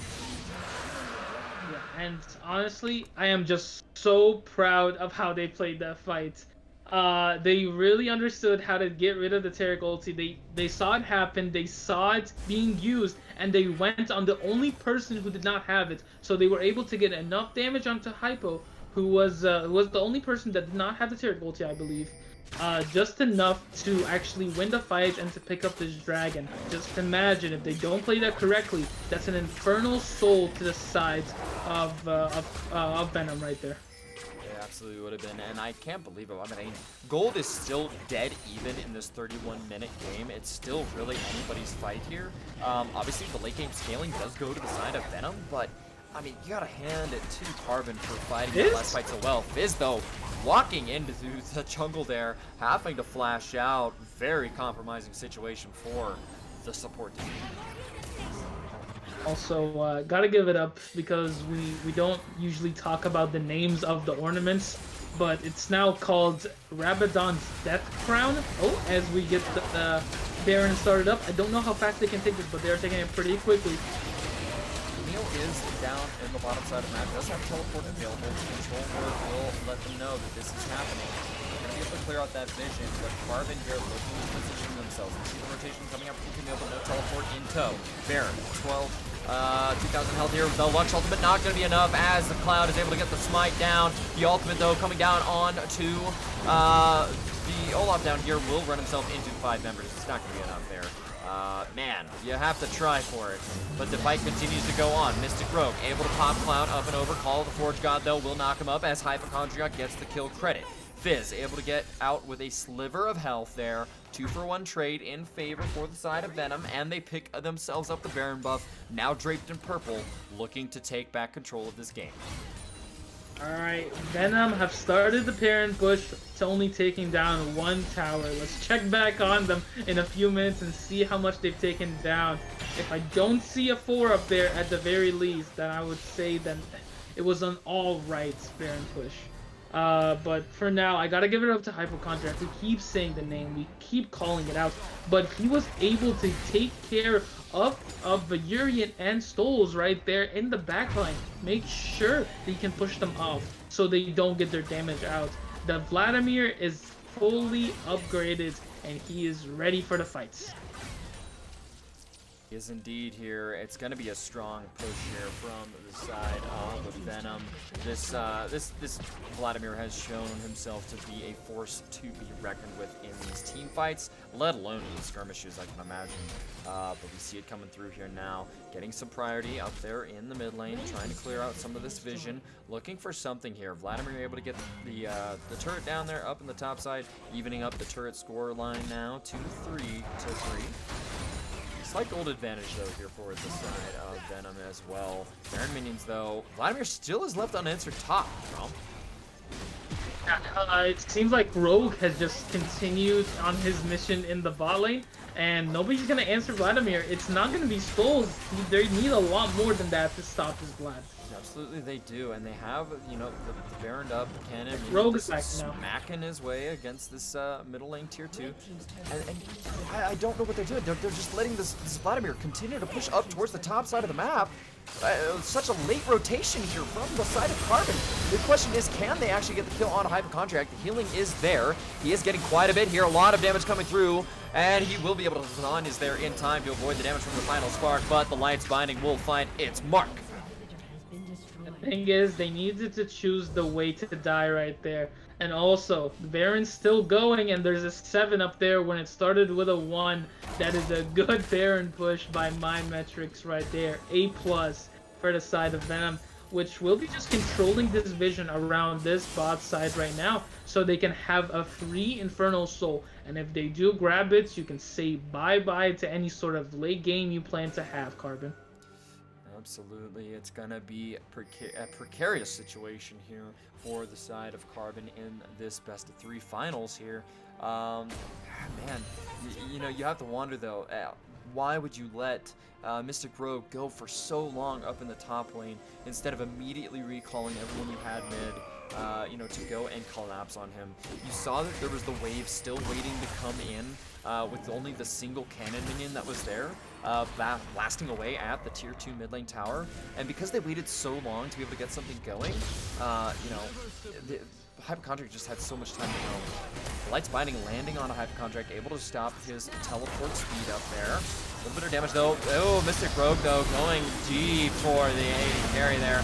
Able to get the kill down though. Olaf's able to pick up the rain as the fight continues. Fizz here in some trouble. Will be able to get slain by Hypochondriac though. Urian now in next to fall. Cloud able to get the kill credit though as the Dazzle comes through. Ladies and gentlemen, the teleport's now coming in. They're going to be trying to push this one down into the base. Respawn timers now 30 to 40 seconds for the side of Carbon as this fight goes. Kindred going up and over the wall here. They have the wave up on the top side of the map. Just Stoles and Mystic Rogue left to defend. The first Nexus tower will fall. Mystic Rogue trying his best hand here at Hypochondriac. Will use the pool to be able to get the saving grace here. A final spark landing only on Leona, but they do get the kill on a Hypochondriac. I think they may be able to save this one. Not able to save their Nexus turrets, but able to save the Nexus. Yeah, just by getting that kill, you're able to actually wait it out just a little bit more. But guess where they're going? They're going for that Infernal Soul. So yeah, you can hold out for now, but how long can you actually hold out for? Got the teleport answer though here by Mystic Rogue. The question is he going to be too far in? There's no one else from the side of Carbon here to able to help him out. Call of Force God comes through. It's not going to land, but the knockups are there, and that's a shutdown going on over to Yard Ray. They pick themselves up a kill and the the Infernal Soul here. Final spark finding its mark on multiple members. They are looking for something, but the backline damage from Venom here is astonishing. Yeah, it'll just keep going. You killed Hypochondriac, but you gotta still remember there's an Ezreal still scaling up, and as well as Cloud, who's been able to get his own upgrades. It's no longer a Black Cleaver, it is an Obsidian Cleaver coming in from his end as well. So yeah, they're just gonna keep hammering on the door, and they have to wait for someone to open up.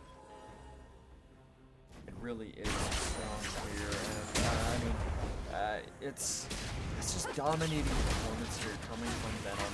And we've seen this every single game that we've had in this series. They've had these strong early games. They've had these really, really strong, like mid games. In game one, Carbon able to kind of scale up and dominate as they got towards late game. But in all of these games, we've just seen such proactiveness coming out of the side of this Venom squad that it's been really hard for Carbon to find the correct response to that. Opting for the level 6 jungle, hyper farm, maybe putting them a little bit far behind. But now Justin Belmont going in there, but red team gets the steal on the Baron there. The final spark does make its mark. Fizz, though, getting caught out. Call of the Forge God comes through, but at what cost did you get the Baron buff? Mystic Rogue and Urian are the only ones here left to defend an open Nexus as Venom charges their squad, 5-man strong, down the mid lane, looking to end this game at 40 minutes. It's coming down to the wire here. They do not have any Nexus turrets here. The respawn timers are still at 30 seconds. They have to look for a miracle here to be able to get this off. Mystic Rogue getting a lot of damage onto Cloud, but he's going to be able to kite back here. Does pick up the kill credit on that one. Flash forward here coming from Durain. It's not going to matter, ladies and gentlemen. And in this best of 3 series, they're going to pad the KDAs. That's an ace for Venom, and it goes on over to Venom here in game 3. Wow, there you really gotta give it up to Venom. They came in here after that first loss against Carbon, and they just showed off. Really well played there from Hypochondriac, especially in that last game. Just a carry on his head right there. Vladimir, the damage continued, and it never stopped. Wow, I wonder if we can, if we're able to get him for an interview, but I don't think we will be. Absolutely. If any of the players are there available for an interview, I will drop the Discord link down into the Twitch chat if you are watching, so please look out for that. But again, taking a look at the damage charts there, Ibram, Vladimir, 58k damage. Yeah, we really expected this, and also the damage charts also showed that the Ezreal had enough damage to out-damage the Varus, and also out-damage, almost out-damage the Camille, who we saw doing a lot of the damage as well. The poke cannot be forgotten about, and while Hypochondriac really carried their engages on the backline right there, the rest of the team was able to control part of the map. They were able to control the early bot lane there, to make sure they were able to grab those early dragons that led them to have the Infernal Soul. Absolutely wonderful performance here from both of these teams. I have to hand it to them for giving us an amazing set and series of games. Just teeter-tottering on a nice edge, as we saw throughout this entire series. But honestly, congratulations to Venom on being able to pull out the victory here in this week. With that being said, we're going to go to a quick intermission while we get things set up on the back end for the interview with Venom. Ladies and gentlemen, we will see you on the flip side. Do not change the browser and get ready to hear from the players of Venom here just in a moment.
Gold bottoms in my mouth.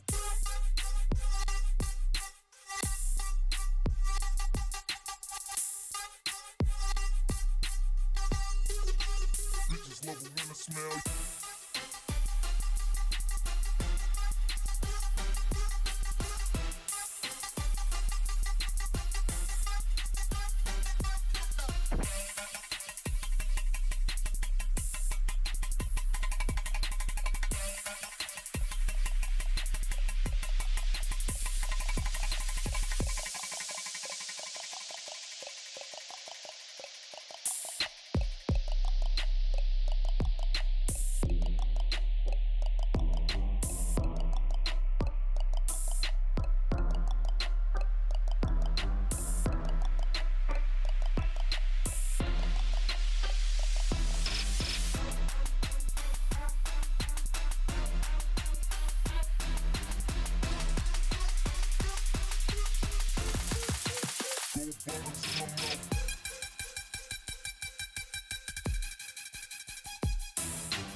lately I've been thinking about all the things we talked about, all the places we would go, all the things that we would do, disappeared without a trace.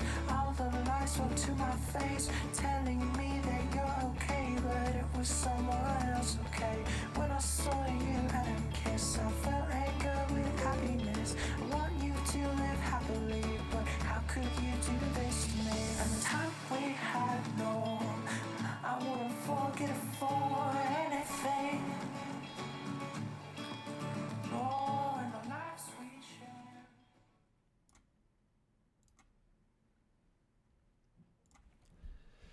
And ladies and gentlemen, once again, I am joined by my color caster Ebrom here. I am the Idea PC, and welcome back to the Catalyst Esports in-house as we gear up for interviews here with Venom over their 2-1 victory in this best of 3 series against Carbon here. So, Ebrom, man, what a series of games we had. As we get ready to move on over to these interviews, I'm going to let you take it away. We're going to drop on down into the channel with the victors of this best of 3 series, and yeah, let's get it underway.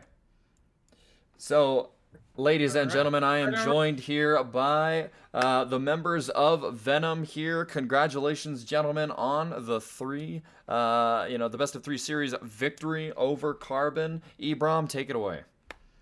All right. First of all, how do you say? Is it Durain? Durain, yep. Perfect. You know, we got it. We got it correctly around like game 2. But we needed help from Twitch chat at that point, so we could have used all. Anyway, first of all, great game, guys. Great series. First, as well. How did you guys transfer your mentality from that first loss? Do you guys feel like, hey, it's all right if everything's okay? We still got the rest of the series. Like, we need to change something. How were the comms like between those first 2 games? So, I mean, pretty much, like, we knew what we did wrong in the first game, and that was the kind of like the screw up around Dragon, where we kind of took Blast Cone over the wall, and then we teleported in right after that, and then we just kind of like died one after the other. And we knew that was kind of the breaking point for the game, because up until that point, like, the whole point of our comp is to scale and just sit back and farm and play safe and scale. And so, when we allowed them to get that lead, we kind of just messed up, and we knew it going into the second game that that's what it was. It wasn't like a big like just whole game problem that we messed up on. It was that one individual play that kind of just led to a snowball, and so we just had to rectify those things. Just move forward. Our coach panic picked me Zoe, so we didn't do that again.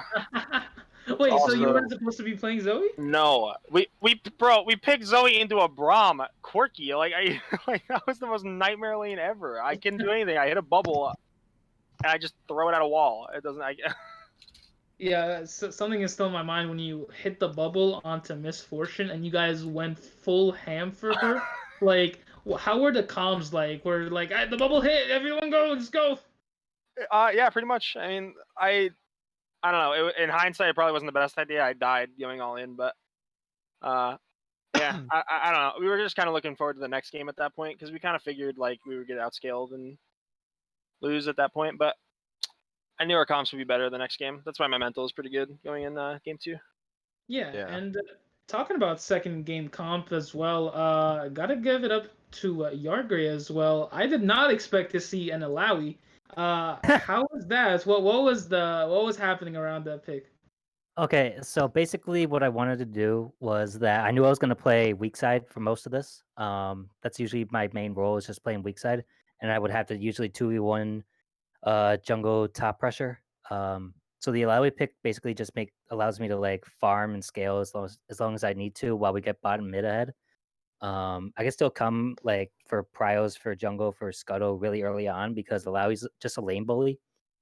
And against Set, who literally wants to walk in and try to stun you, all you have to do is E, get their soul, ult, and usually Set really has no counterplay because something I learned was that if Set tries to ult you and you time Alawi ult enough to where she jumps up and Set will at the same time ult, Set will go without Alawi, and I won't Oh, take you'll be any of the damage. unstoppable.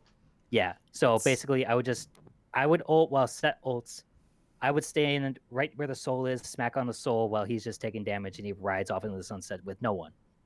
As for like team fight wise, Alawi's very good with like a lot of with at least one tank next to her, where someone else could be tanking the damage while I rip someone else's soul out and just have a 5 or 6 tentacle ult, which is basically what happened in that last fight in their base, and we were able to close the game out from there. But I really like Alawi into like a lot of bruiser matchups personally. Yeah, and team fight wise, as you mentioned, I kind of wanted Leona to be here for you guys because I wanted to ask about the Taric ultis. It didn't seem like the enemy team knew how to play against them.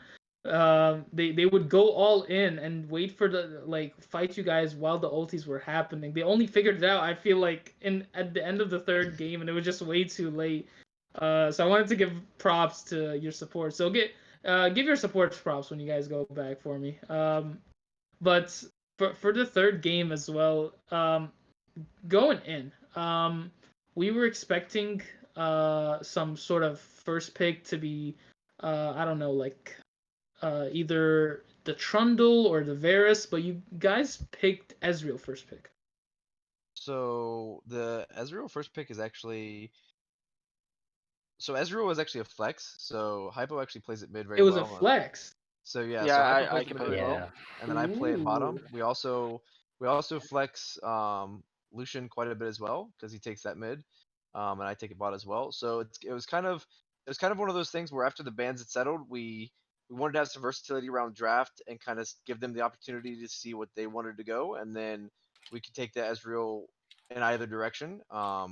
And being such like a late game strong like damage dealer, Ezreal is good pretty much in almost any comp. So it was pretty much a safe flex pick that we could just do what we wanted to around draft after that.